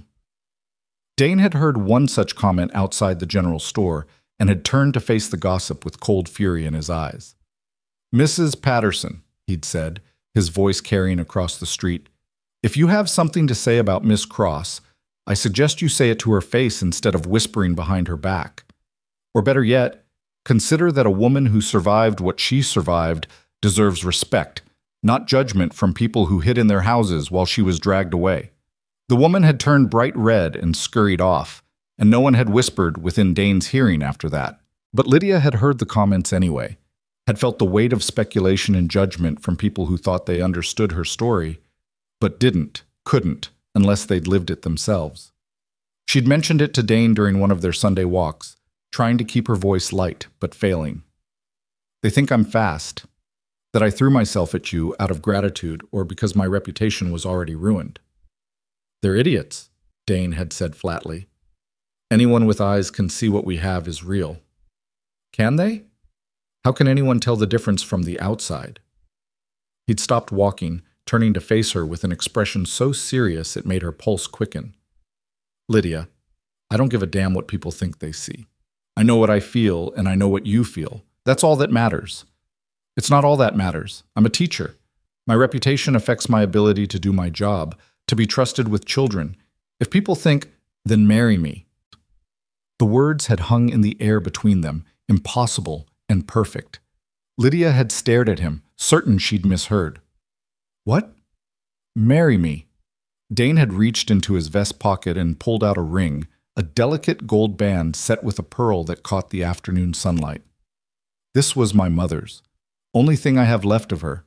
I've been carrying it for 2 weeks, waiting for the right moment, but maybe there isn't a right moment. Maybe there's just now, and us, and the truth that I can't imagine my future without you in it. Lydia's hands had flown to her mouth, her eyes filling with tears. Dane, we've only been courting 3 weeks.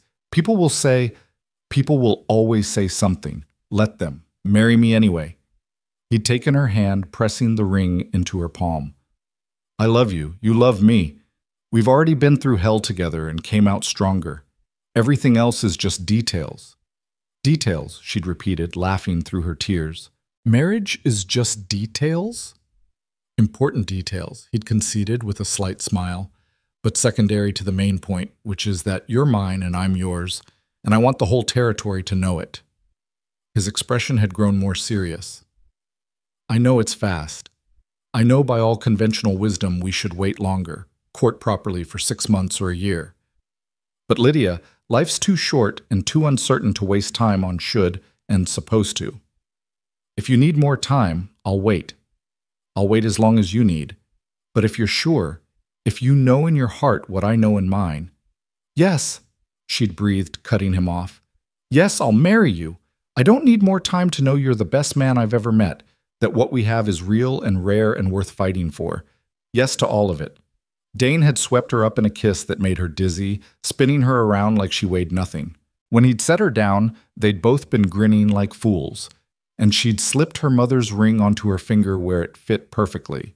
They'd set the date for right after the trial, wanting that shadow dealt with before they started their new life together. The town had buzzed with the news, and the general consensus seemed to be approval mixed with concern about the rushed timeline. But Martha and Mr. Green had been delighted, immediately offering to host the wedding at the ranch and turning the preparation into a community affair. Now, standing on the porch at Green Ranch watching the sun set behind the mountains, Lydia twisted the ring on her finger and allowed herself to feel the full weight of happiness mixed with lingering fear. The trial started tomorrow. She'd have to face Clayton Bragg in 3 days, tell her story to a room full of strangers, endure whatever his lawyer threw at her, but she wouldn't face it alone. Dane would be there, just as he'd promised. And after it was over, they'd build the life they'd both dreamed of but never thought they'd find.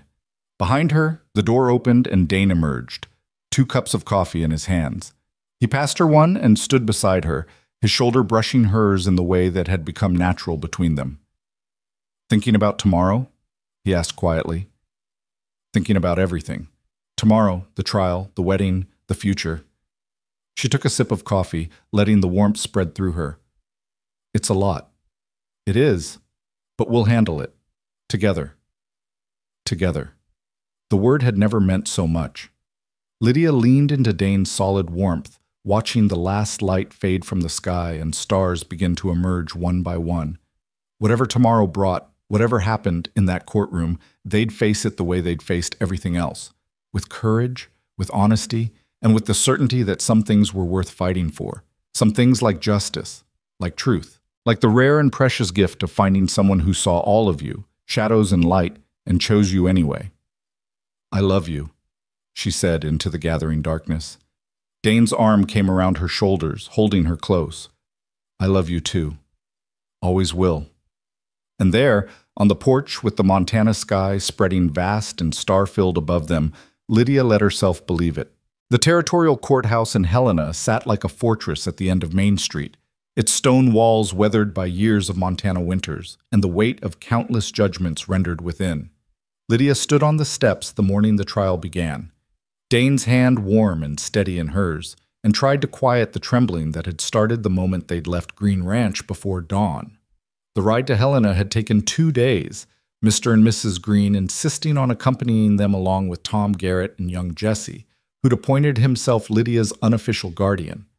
They'd stayed at a respectable hotel, Lydia sharing a room with Martha while the men bunked together, maintaining propriety even as the wedding date grew closer. But Lydia had barely slept, her mind churning through everything that might happen, every question she might face, every moment she'd have to relive in front of strangers. Now, with the courthouse doors looming before her and townspeople gathering to watch what promised to be the territory's most sensational trial in years, she felt the full weight of what lay ahead pressing down on her shoulders. "We can wait inside," Dane said quietly, his thumb tracing circles on the back of her hand. "You don't have to run the gauntlet out here." But Lydia shook her head, drawing strength from some deep well she hadn't known existed. "Let them look. Let them see I'm not afraid." Even if it was a lie, even if fear was currently threatening to strangle her, she'd learned that sometimes courage was just fear that refused to run. Marshal Brennan emerged from the courthouse, his expression grave but encouraging when he spotted them. "Miss Cross, Mr. Mercer. Good, you're here. The judge wants to start promptly at 9. Miss Cross, you won't testify until tomorrow, but the prosecutor wants you present today to hear the opening arguments and watch the preliminary witnesses. Help you prepare for what's coming." "What witnesses?" Lydia asked. "Sheriff Morton, Dr. Henderson, a few others who can establish timeline and medical evidence. Today is mostly setting the stage." Brennan glanced at Dane. "Mr. Mercer, you'll testify this afternoon about the pursuit and rescue. Miss Cross's testimony will be the centerpiece tomorrow." They filed inside with the rest of the spectators, the courtroom already packed with people craning for a glimpse of the defendants. Lydia felt their stares like physical touches, heard the whispers that followed her down the aisle. There was the school teacher, the one they took. Pretty thing, isn't she? Wonder if she encouraged them somehow. You know how these Eastern women can be. Dane's hand tightened on hers, his jaw set in a way that suggested he was hearing the same whispers and fighting the urge to respond to each one with his fists. But they kept walking, taking their seats in the front row behind the prosecutor's table where Marshal Brennan had reserved space for them. Then the side door opened, and they brought in the defendants. Lydia's breath caught in her throat as Clayton Bragg entered in chains, flanked by 2 armed guards. He'd lost weight during his imprisonment, his face gaunt and his suit hanging loose on his frame. But his eyes had lost none of their cold intelligence, and when they found Lydia across the courtroom, his smile was pure malice. He mouthed something at her, words she couldn't quite make out but whose intent was crystal clear. A promise. A threat. A reminder that bars and chains didn't change what he was. Dane half rose from his seat, but Lydia pulled him back down. "Don't," she whispered. "That's what he wants. To provoke you, get you thrown out. He's threatening you right in front of—" "I know. And I'm still here, still standing." She forced herself to meet Clayton's gaze across the room, refused to look away until he was the one who broke contact, turning to confer with his lawyer with a dismissive shrug. The other gang members filed in next, Pike with his broken nose healed crooked, Dutton looking diminished and fearful, Rafe with bruises suggesting his time in custody hadn't been gentle. None of them looked at the spectators, keeping their eyes down in a way that suggested whatever fight they'd had was gone. Only Clayton maintained his defiant posture, sitting at the defense table like he was attending a social function rather than his own trial for multiple felonies. "All rise for the Honorable Judge Samuel Whitmore." The bailiff's voice cut through the murmur of conversation, and the courtroom rose as one. Judge Whitmore entered, a silver-haired man in his 60s with the weathered look of someone who'd spent years on the frontier before donning judicial robes. He settled behind the bench, surveyed the packed courtroom with shrewd eyes, and banged his gavel once. "Be seated. We have considerable business to conduct, and I'll tolerate no disruptions. This is a court of law, not a theater." His gaze swept across the spectators, lingering on a few who'd been whispering. "Anyone who can't maintain proper decorum will be removed. Are we clear?" Murmurs of assent rippled through the room. "Good. Bailiff, read the charges." What followed was a litany of crimes that made Lydia's stomach turn. Multiple counts of armed robbery across 3 territories, 2 counts of murder, homesteaders in Wyoming who'd resisted when the gang tried to steal their horses, assault, theft, destruction of property, and finally, the kidnapping of one Lydia Cross, school teacher of Montana City, with intent to sell her across the Mexican border. Clayton showed no reaction to any of it, sitting calm and composed while his lawyer, a sharp-faced man named Thaddeus Pierce, who'd come up from Denver with a reputation for getting guilty men acquitted, took notes with a silver pen. The prosecutor, by contrast, was a local man named Robert Chen, son of Chinese immigrants who'd built a laundry in Helena before sending their brilliant boy to law school back east. He was young, barely 30, but Marshal Brennan had spoken highly of his preparation and his determination to see justice done. Chen rose for his opening statement, and the courtroom fell silent. "Your Honor, gentlemen of the jury," he began, his voice carrying clearly through the room. "Over the next several days, you will hear testimony about crimes so heinous, so callous in their execution that they shock the conscience. You will hear from witnesses who saw these men drag a defenseless woman from her town in broad daylight while good people hid in fear. You will hear from the doctor who treated both Miss Cross and Mr. Mercer for injuries sustained during this ordeal. You will hear from Miss Cross herself about the terror she endured, the threats made against her person, the absolute certainty that she would die in those hills, if not for the courage of one man who refused to let evil triumph." He paused, letting his words sink in, then continued. "The defense will try to muddy the waters. They'll suggest Miss Cross somehow invited this attention, that she exaggerated the danger, that these men are victims of circumstance rather than architects of cruelty. Don't let them. The evidence is clear. The testimony will be unambiguous. These 4 men are guilty of every charge brought against them, and justice demands they pay the price." Chen sat down, and Pierce rose smoothly to his feet, his smile confident as he buttoned his suit jacket. "Your Honor, gentlemen, my colleague paints a compelling picture. Unfortunately for him, it's fiction dressed up as fact. Yes, my clients were present in Montana City on the day in question. Yes, there was an unfortunate altercation. But kidnapping? Intent to sell a human being? These are serious charges that require serious proof, not just the hysterical testimony of a woman who may have her own reasons for embellishing events." Lydia felt Dane stiffen beside her, felt her own face flush with anger, but Chen was already on his feet objecting. "Your Honor, counsel is disparaging the witness before she's even testified." "Sustained. Mr. Pierce, save your character assassination for cross-examination, and even then, tread carefully." Judge Whitmore's tone held warning.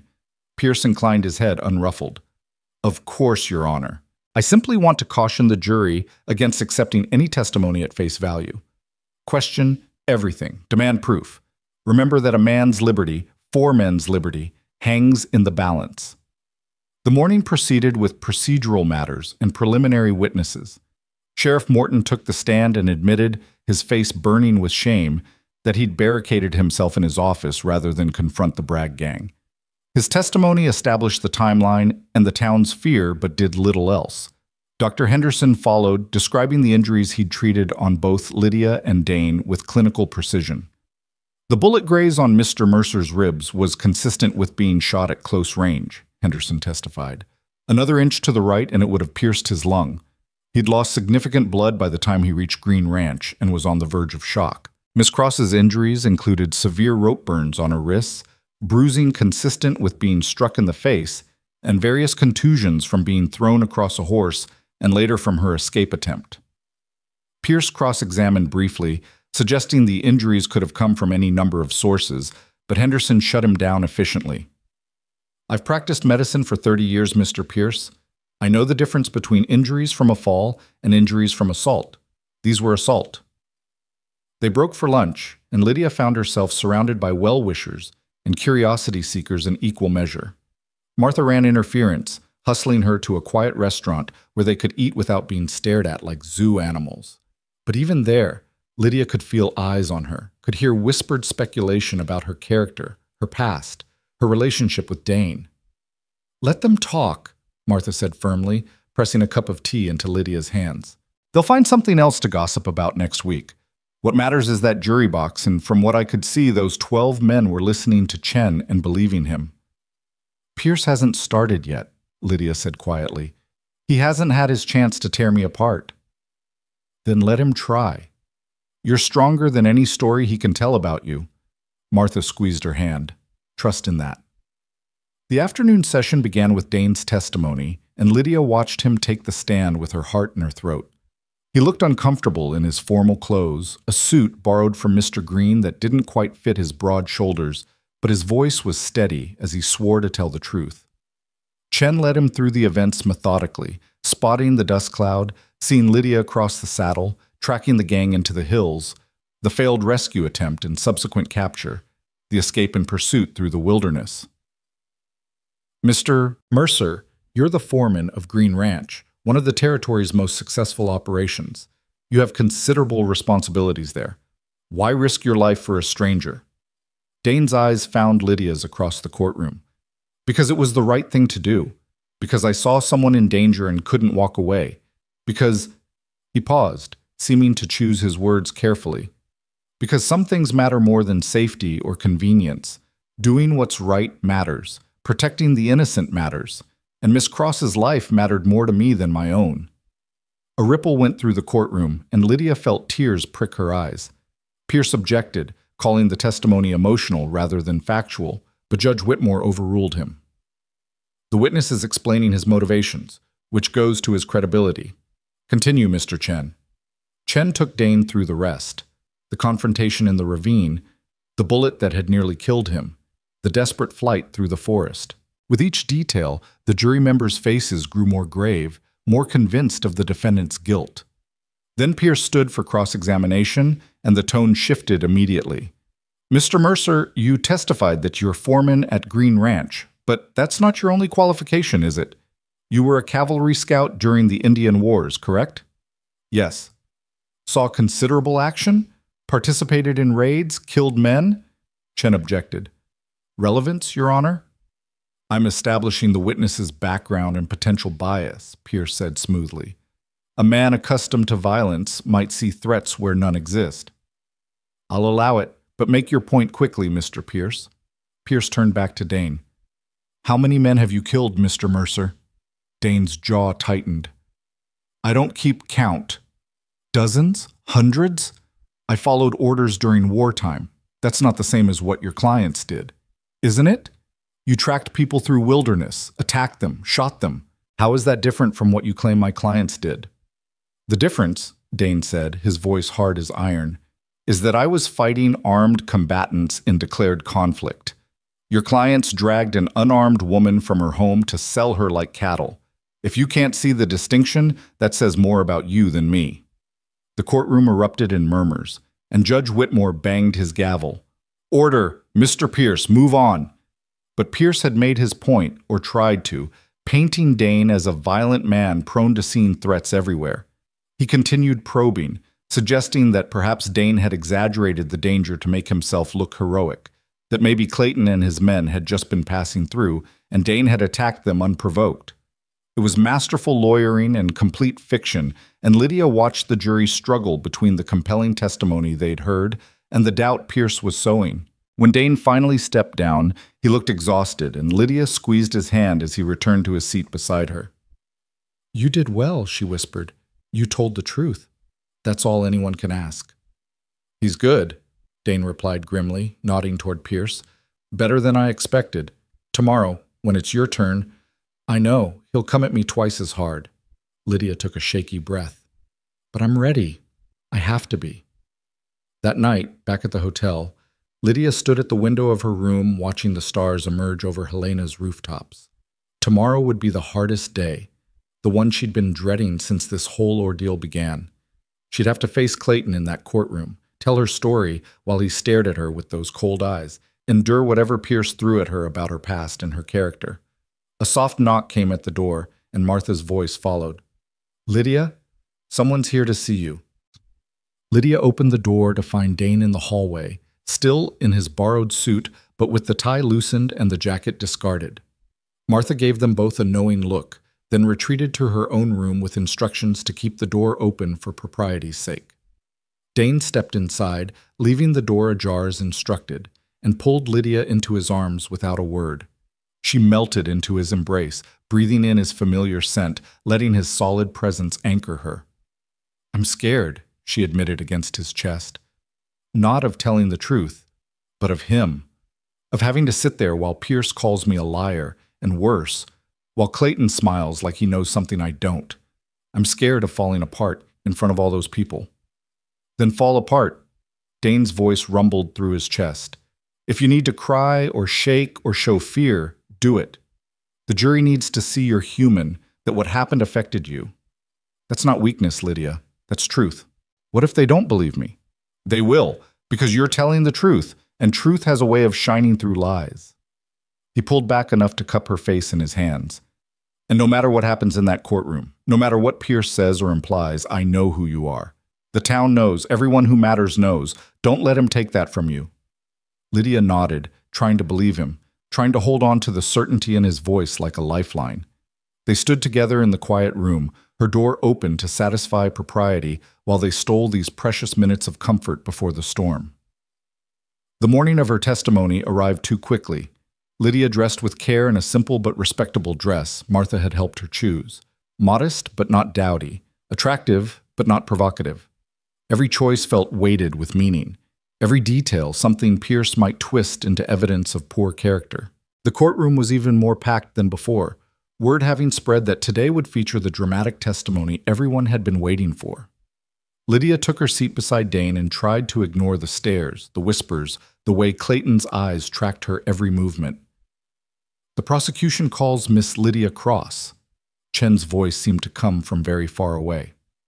Lydia stood on legs that felt like water, made her way to the witness stand, placed her hand on the Bible and swore to tell the truth, the whole truth, and nothing but the truth. Then she sat, and Chen began his examination. He took it slowly, starting with her background, her education, her decision to come west, her work as a teacher, establishing her as a respectable woman, someone of good character and strong principles. Then, gently, he led her into that day in Montana City. "Miss Cross, can you tell the court what happened on the afternoon of August 15th?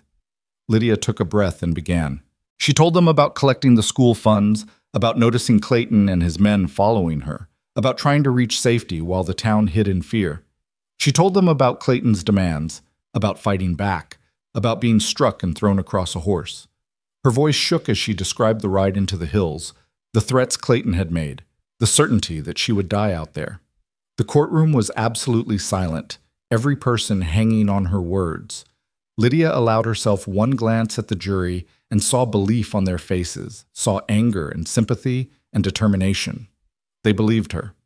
Then she told them about Dane's rescue attempt, about being bound back to back against the tree, about the desperate escape and the brutal pursuit through the wilderness.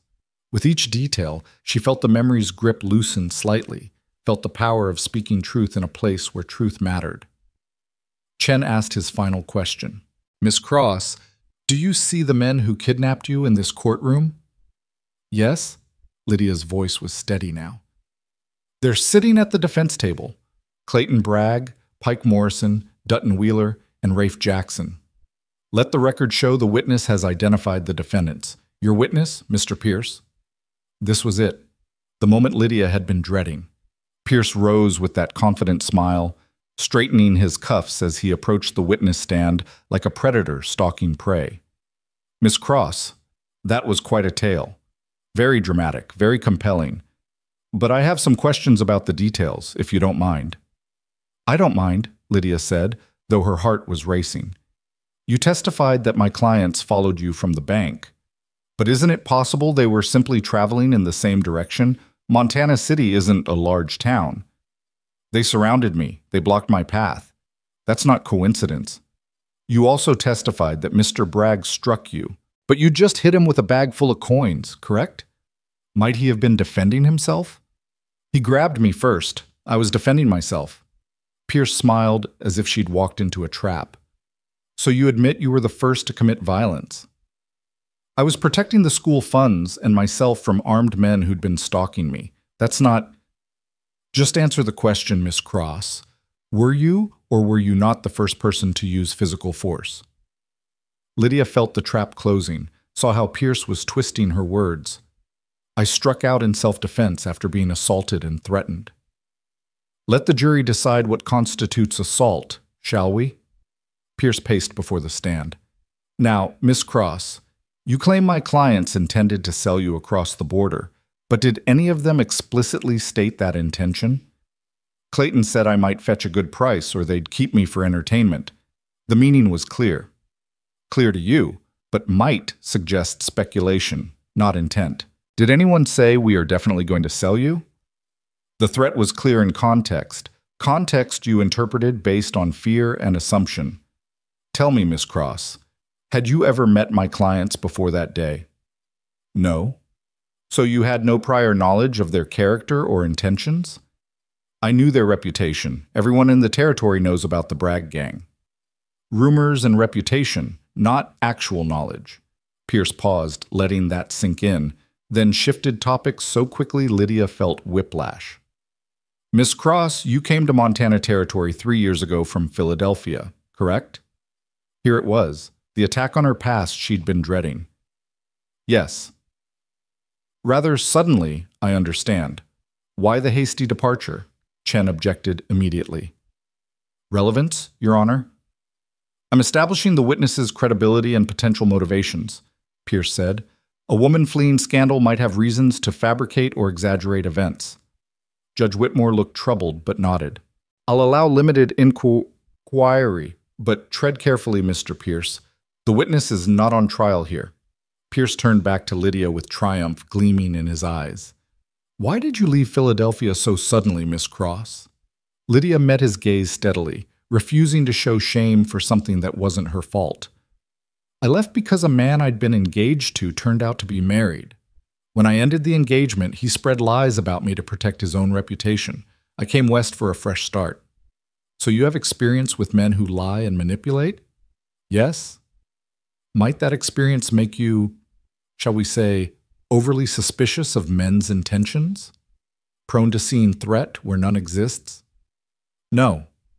It made me better at recognizing genuine threats. Clayton Bragg and his men weren't misunderstood innocents. They were predators, and I was their prey. Pierce's smile thinned.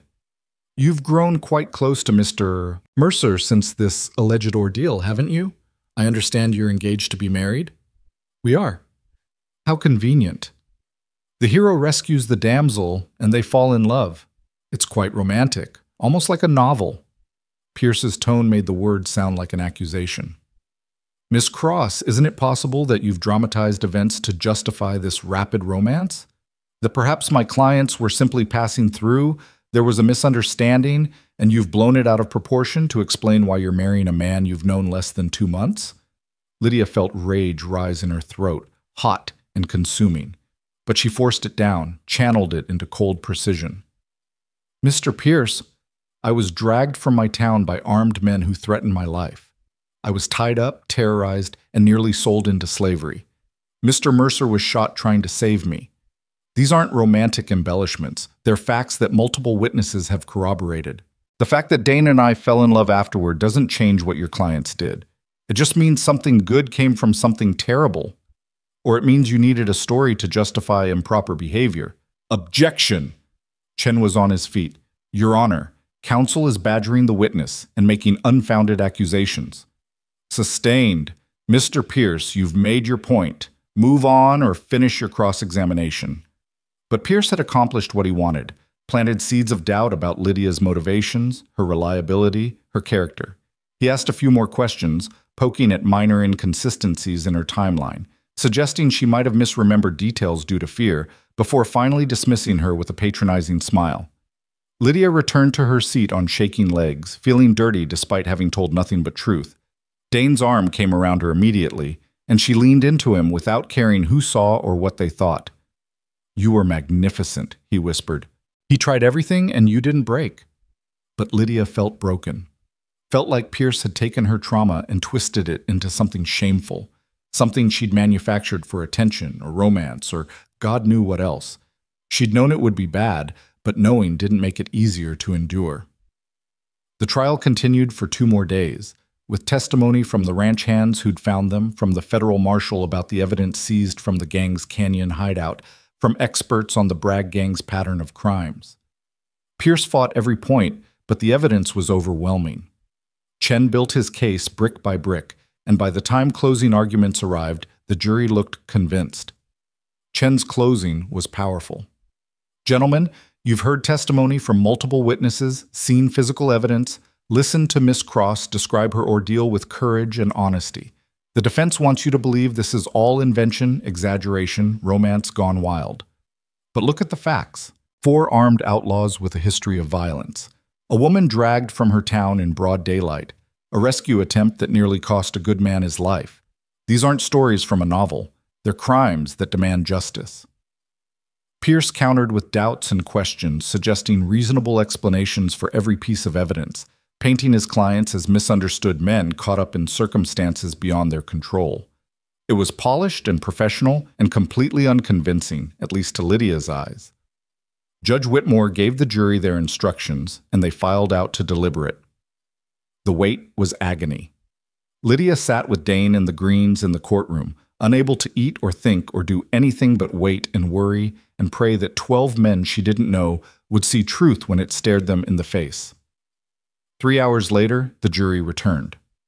"Has the jury reached a verdict?" Judge Whitmore asked. "We have, Your Honor."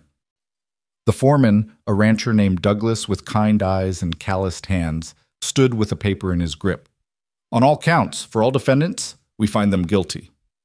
The courtroom erupted. Lydia felt Dane's arms around her, heard Martha's cry of relief, saw Clayton Bragg's face twist with rage as he lunged to his feet only to be wrestled down by guards. Pierce was already calling for appeal, but Judge Whitmore's gavel cracked like thunder. "Order! I will have order." When silence fell, he turned to the defendants. "Clayton Bragg, Pike Morrison, Dutton Wheeler, Rafe Jackson, you have been found guilty by a jury of your peers of multiple counts of robbery, assault, murder, and kidnapping. This court sentences you to hang by the neck until dead, sentence to be carried out 1 month from today. May God have mercy on your souls, for this court has none." More uproar, more shouting, but Lydia heard none of it. She buried her face in Dane's chest and finally let herself cry. Not from fear or trauma, but from relief so profound it felt like being reborn. It was over. The nightmare was truly over. That evening, the autumn harvest dance was being held in Montana City, and despite everything they'd been through, despite the emotional exhaustion of the trial, Lydia found herself wanting to go. Wanting to be among people who were celebrating, who were living their lives with joy instead of fear, wanting to dance with the man she loved under the stars and feel like a normal woman instead of a victim or a witness or a cautionary tale. They arrived at the town square as full dark settled over the valley, lanterns strung between posts casting golden light over the dancers. A fiddle band played on a makeshift stage, and the smell of apple cider and roasted meat filled the air. People turned to stare as Lydia and Dane entered, the notorious couple fresh from the trial, but the stares were different now. Approving, respectful. Several people approached to offer congratulations on both the verdict and the engagement. Mrs. Henderson, the doctor's wife, squeezed Lydia's hand and told her how brave she'd been. Tom Garrett clapped Dane on the shoulder and declared he'd better get some dancing in while his ribs were still healed. Even Sheriff Morton approached, shamefaced, to apologize for his cowardice and thank them for seeing justice done. But what Lydia would remember most from that night wasn't the congratulations or the vindication. It was the moment when Dane took her hand and led her into the dancing, when the fiddle struck up a waltz and they moved together under lantern light and mountain stars. "I've been meaning to ask you something," Dane said as they swayed to the music. "You never actually answered my proposal. I mean, you said yes to the ring, but I never properly asked the question." "You asked me to marry you by a creek with wildflowers in your hand," Lydia pointed out, smiling up at him. "That seems pretty proper to me. Still, I want to do this right." Dane stopped dancing right there in the middle of the square with everyone watching and took both her hands in his. Lydia Cross, the day they took you, I feared losing something precious before I ever had the right to it. These past weeks, getting to know you, falling in love with you, it's been the best thing that ever happened to me. You're strong and brave and brilliant, and you make me want to be better than I am. Will you marry me? Will you build a life with me, here in this territory we both love? Will you let me spend the rest of my days trying to deserve you? Tears streamed down Lydia's face, but she was smiling, grinning like a fool as she nodded. Yes. Yes to all of it. To building a life, to loving you, to letting you try to deserve me, though you already do. Yes, Dane Mercer. Today, tomorrow, always. Yes. He kissed her then, right there in front of God in Montana City and everyone, and the crowd erupted in cheers and applause. Someone called for a toast, and cider was passed around while Tom Garrett declared this the finest harvest dance in the territory's history. Later, as the party continued around them, Dane pressed something into Lydia's hand. She looked down to find a small velvet pouch, and when she opened it, land deeds spilled out. What is this? Wedding present from Mr. and Mrs. Green, 200 acres adjoining the ranch with water rights and timber. They want us to build our own place, start our own herd. Said it was long overdue and I should have had land of my own years ago. Dane's voice was thick with emotion. We can build a house, Lydia. Our house. Make it exactly what we want. And there's room for a school too if you still want to teach. A real school building, not just the church basement. Lydia stared at the deeds, at the future they represented, and felt her heart swell so large she thought it might burst from her chest. Our own land, our own home, a school. If you want it, all of it. Whatever dreams you have, Lydia, I want to help you build them. She looked up at him, this man who'd ridden into danger to save a stranger, who'd fought for her and nearly died for her, and loved her with a fierceness that still took her breath away. This man who'd given her back not just her life, but her future, who saw her not as damaged goods or a scandal or anything other than exactly who she was. I love you, she said, simple and true. I love you so much it scares me sometimes. Good scared or bad scared? Good scared, the kind that means it matters, the kind worth protecting. She tucked the deeds carefully back into the pouch. Let's build something beautiful, Dane, something lasting, something that proves the darkness doesn't win. He pulled her close, and they danced again, slowly now, as the music shifted to something soft and sweet. Around them, Montana City celebrated the harvest and the justice and the hope of new beginnings. Above them, stars wheeled across the vast Montana sky, ancient and constant and full of promise.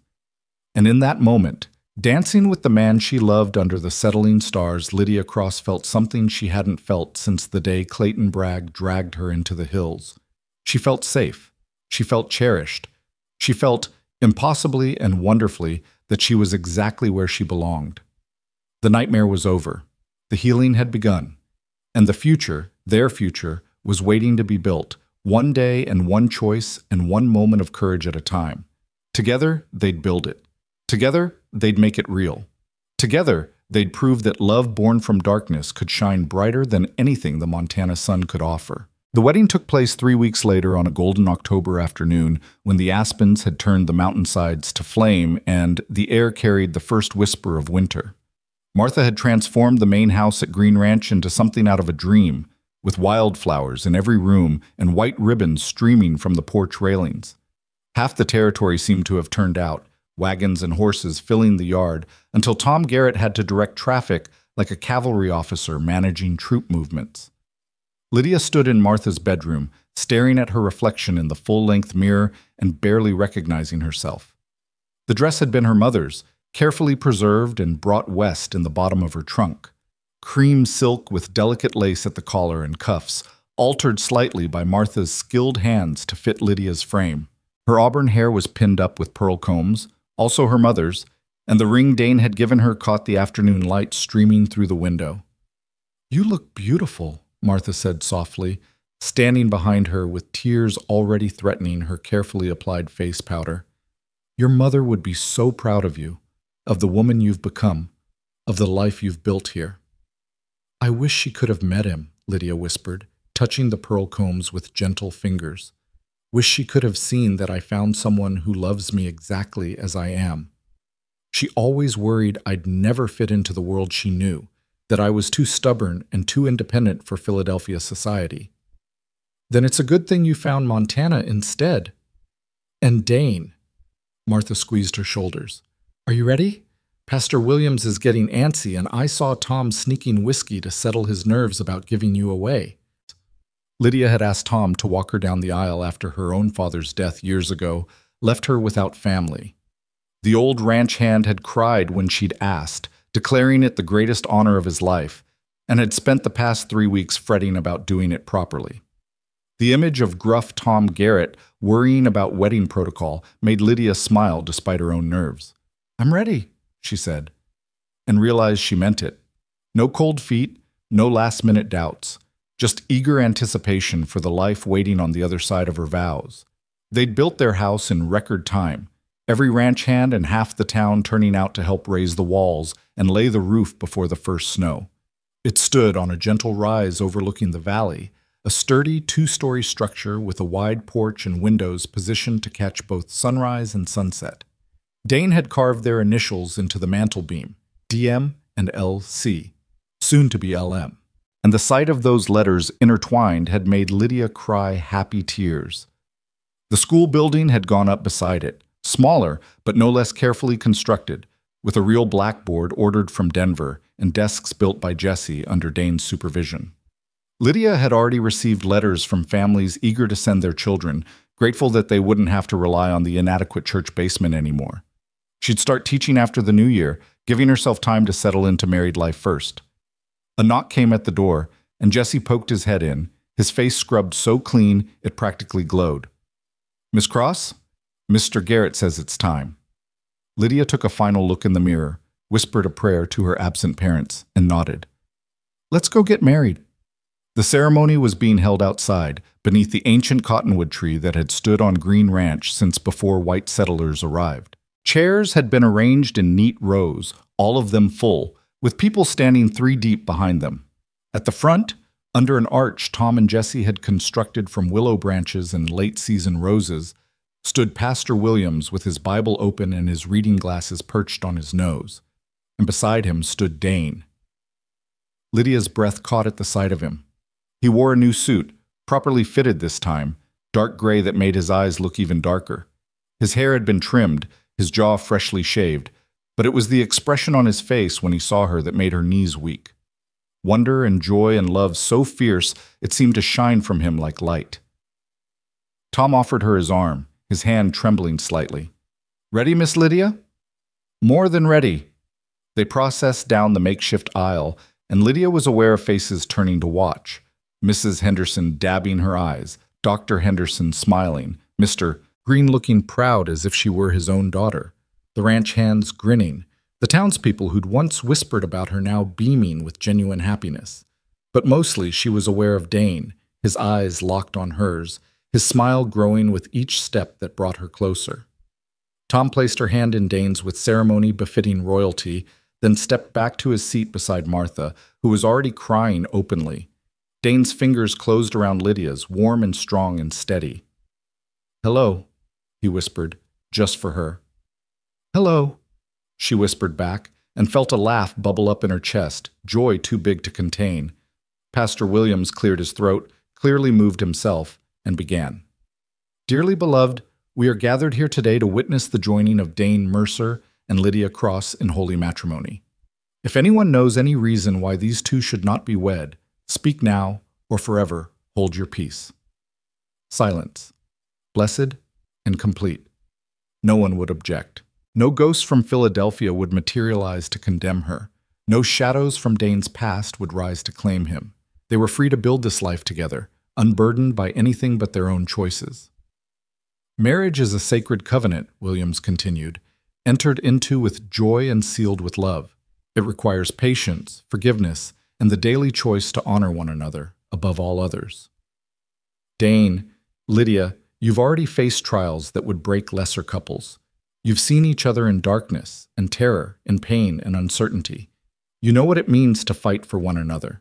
But marriage asks you to fight with one another too, to build together, dream together, weather whatever storms come with the certainty that you're stronger united than you ever were alone.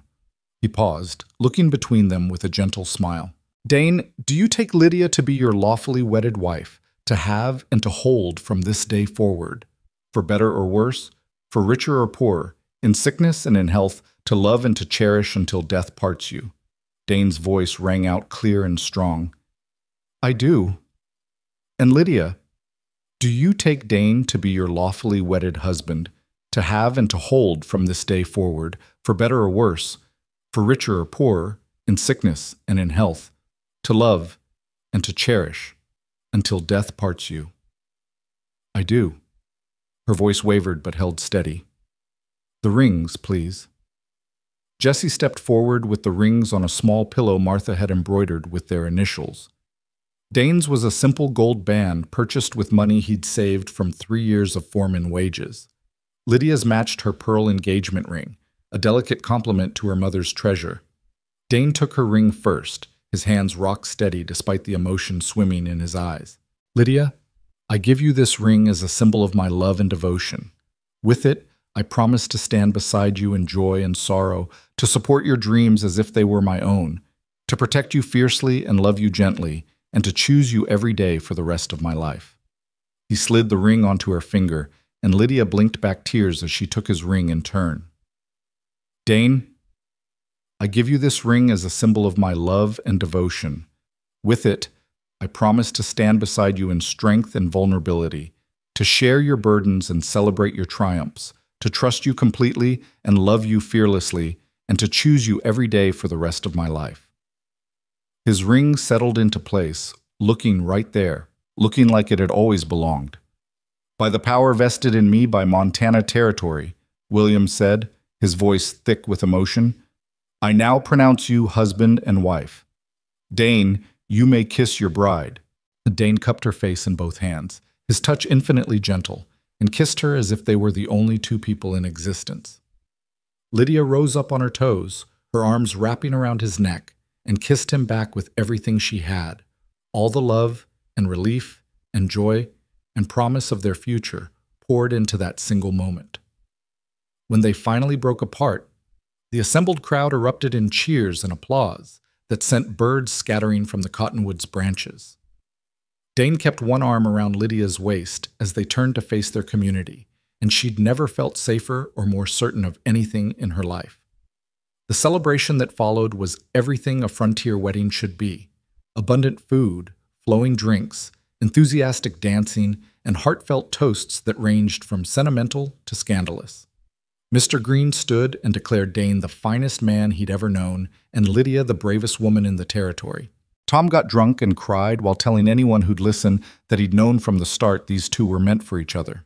Jessie presented them with a hand-carved sign reading Mercer Ranch that he'd been secretly working on for weeks. But the moment that would stay with Lydia forever came as the sun was setting, painting the sky in shades of rose and gold. She and Dane had slipped away from the party, walking hand in hand to the rise where their new house stood silhouetted against the evening light. Mrs. Mercer, Dane said, trying out her new name with a smile that made him look years younger. How does it feel? Right, Lydia replied simply. It feels right. Like everything before was just prologue, and the real story starts now.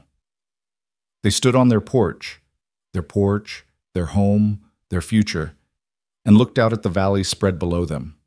The green ranch buildings glowed with lantern light, the party continuing without them. Beyond, Montana City was a cluster of lights against the gathering dark. And farther still, the mountains rose like sentinels, eternal and unchanging.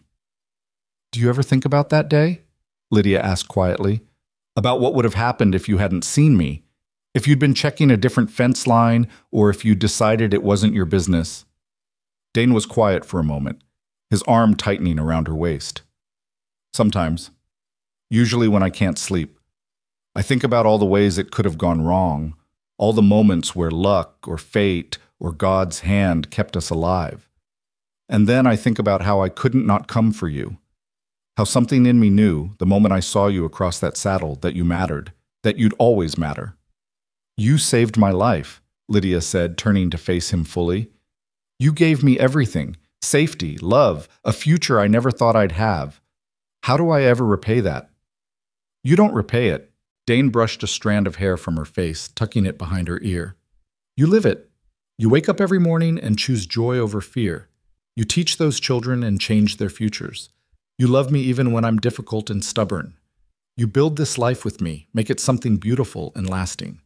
That's all I need, Lydia. That's everything.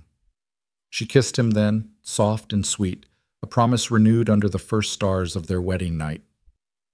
When they pulled apart, Dane took her hand and led her inside, through the door he'd carved and the rooms they'd planned together, up the stairs to the bedroom with windows on 3 sides that would let them watch the sunrise over their land every morning. The years that followed were full in ways Lydia had never imagined possible. The first spring brought their daughter Clara, named for Lydia's mother, a fierce little thing with Dane's dark eyes and Lydia's stubborn chin. She was barely walking when their son James arrived, quieter than his sister, but with the same determined spirit. 2 more children followed in the years after, twin boys who kept the household in cheerful chaos. Lydia taught through all of it, Martha helping with the babies during school hours, and watched her students grow and thrive. She taught them reading and arithmetic, history and science, but also resilience and courage, and the belief that they could become anything they dreamed. Several of her students went on to university back east, carrying Montana Territory's story with them. One became a doctor, another a lawyer, a third an engineer who helped build the railroad through the mountains. Dane built the ranch into one of the territory's most successful operations, his reputation for fair dealing and quality cattle spreading across multiple states. He took on partners, Jesse first, then 2 of Lydia's former students who'd caught the ranching bug, and together they proved that success didn't require ruthlessness, that you could build something lasting on integrity and hard work. But it wasn't all growth and success. The winter of 1882 was brutal, killing half their herd and nearly bankrupting them. Dane's old war injuries flared up sometimes, leaving him bedridden for days while Lydia managed ranch and school and children. They lost a baby between James and the twins, a daughter who lived only 3 days, and the grief of that nearly broke them both. Yet they survived each crisis the way they'd survived that first terrible ordeal, together, refusing to let darkness win. In their lowest moments, they'd sit on the porch that had become their sanctuary and remind each other of what they'd already overcome. If they could survive the Bragg Gang and the wilderness and near death, they could survive anything. The school grew too, from 15 students that first year to nearly 50 by 1890. Lydia wrote textbooks about frontier life that were adopted across the West, and her reputation as an educator brought visitors from as far as Boston and San Francisco. She lectured occasionally, traveling with Dane to Denver and Portland, and once, triumphantly, to Philadelphia, where she stood before the same society that had shunned her and spoke about the power of education to transform lives. William Ashford was in the audience that day, older and diminished, his political career having collapsed under the weight of multiple scandals. When he approached her afterward, trying to apologize or perhaps seeking forgiveness, Lydia had simply looked through him as if he were glass. "I don't know you," she'd said calmly, "and I don't care to." Then she'd turned to Dane, who'd been hovering protectively nearby, and smiled. "Let's go home." Home. The word had never meant so much. Montana achieved statehood in 1889, and Dane was offered a position in the new state government, but he turned it down without hesitation. "My place is here," he'd told the disappointed officials. "Building something that lasts. Raising children who understand the value of land and community. Growing old with the woman I love. That's all the politics I need." They watched their children grow into remarkable adults. Clara became a teacher like her mother, opening schools across the state. James took over the ranch, proving himself as capable as his father. The twins became a doctor and a lawyer respectively, though which was which even their parents sometimes struggled to remember. As the new century approached, Dane and Lydia found themselves grandparents many times over, their home filled on holidays with children and grandchildren and the kind of joyful chaos that comes from a life well lived. They'd both gone gray, Dane's dark hair silvering at the temples while Lydia's auburn had faded to a soft rose gold. Age had marked them both. Dane's limp more pronounced in cold weather, Lydia's hands sometimes stiff from years of writing, but they wore their years with pride. One evening in the summer of 1898, exactly 20 years after that terrible day in Montana City, Lydia and Dane sat on their porch, watching the sun set over the valley they'd made their own. The sounds of their grandchildren playing in the yard drifted up to them. Clara's voice calling that dinner would be ready soon, the familiar, comfortable sounds of family. "Do you ever wonder what would have happened if I hadn't been taken?" Lydia asked, the question she'd carried for 2 decades finally voiced. If Clayton and his men had just robbed the bank instead, or if the sheriff had actually done his job, if our paths had never crossed that way. Dane was quiet for a long moment, his hand finding hers in the space between their rocking chairs, fingers intertwining with the ease of 2 decades of practice. "I used to," he admitted. "Early on, I'd lie awake wondering if you'd have noticed me otherwise. The ranch foreman and the school teacher moving in the same small territory but never quite connecting. Whether fate would have found another way to bring us together, or if we'd have just missed each other entirely. And now? Now I think some things are meant to find each other, one way or another." He squeezed her hand gently. "Maybe it wouldn't have been that day, or that way. Maybe we'd have met at a church social, or you'd have taught one of the ranch hands' kids, and I'd have come to a school program. Maybe it would have taken longer, been quieter, been easier. But I think we'd have found our way to each other eventually. Because this..."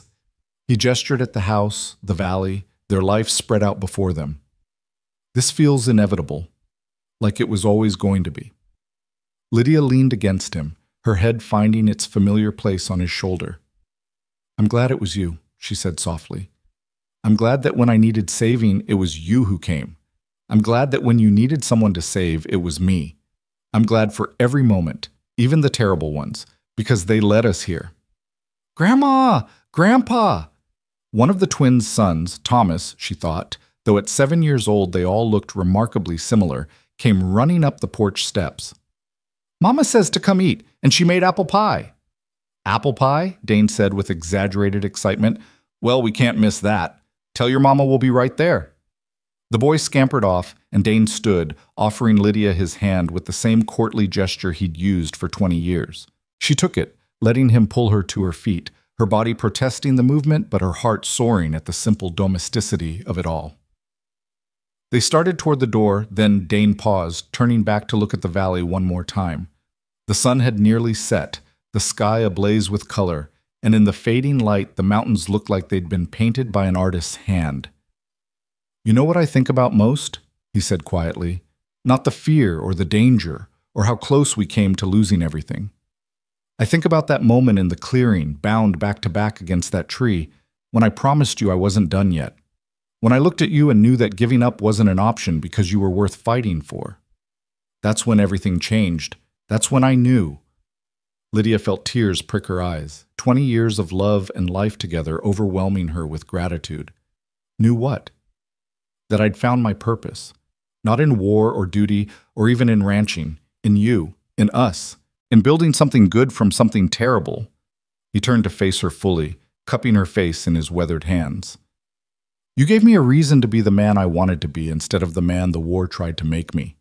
You gave me hope when I'd forgotten what that felt like. You gave me everything, Lydia." "We gave each other everything," she corrected, standing on tiptoe to kiss him softly. "That's how it works. That's how we've made it 20 years, and we'll make it 20 more." 20 more, he agreed. And then 20 after that, if God's willing. They would get those years, and more. Dane would live to 83, long enough to see Montana fully transform from frontier territory to modern state, long enough to watch his great-grandchildren take their first steps.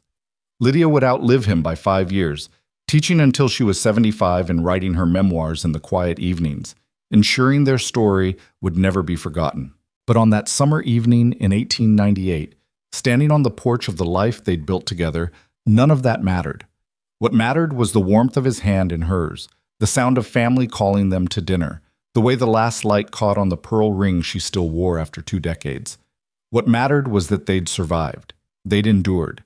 They'd transformed trauma into triumph, and fear into love, and darkness into a life so bright it sometimes took her breath away. Clara called again from inside, more insistent this time, and they finally moved toward the door, toward the light and warmth and noise of their gathered family. But Lydia paused at the threshold, looking back one more time at the valley, at the mountains, at the vast Montana sky that had witnessed everything, their terror, their courage, their love, their life. Thank you, she whispered to the universe, to fate, to God, to whatever force had guided a cavalry scout to look up at exactly the right moment and see a woman fighting for her life across a saddle. Thank you for him, for this, for all of it. Then she stepped inside, Dane's arm around her waist, and closed the door on the gathering night. Inside, their family waited, children and grandchildren, and the legacy of a love born from darkness but raised in light. Inside, apple pie cooled on the counter, and stories were being told, and laughter filled every corner. Inside was home. Inside was everything. And for Dane and Lydia Mercer, who'd once faced death in the Montana wilderness and chosen each other instead, that was more than enough. That was everything they'd ever needed. That was the promise fulfilled, the happy ending earned through blood and tears, and the stubborn refusal to let evil triumph. They'd built something beautiful from ashes. They'd proved that love could survive anything. They'd shown that sometimes the worst day of your life is just the beginning of the best story you'll ever tell. And as the Montana stars came out one by one above their home, bearing witness to 2 decades of marriage and a lifetime of love still being written, the universe itself seemed to whisper its approval. Some things were meant to be, some people were meant to find each other. And some stories, no matter how they begin, are destined for happiness. This was one of those stories. This was theirs. And it was, from beginning to end, absolutely perfect.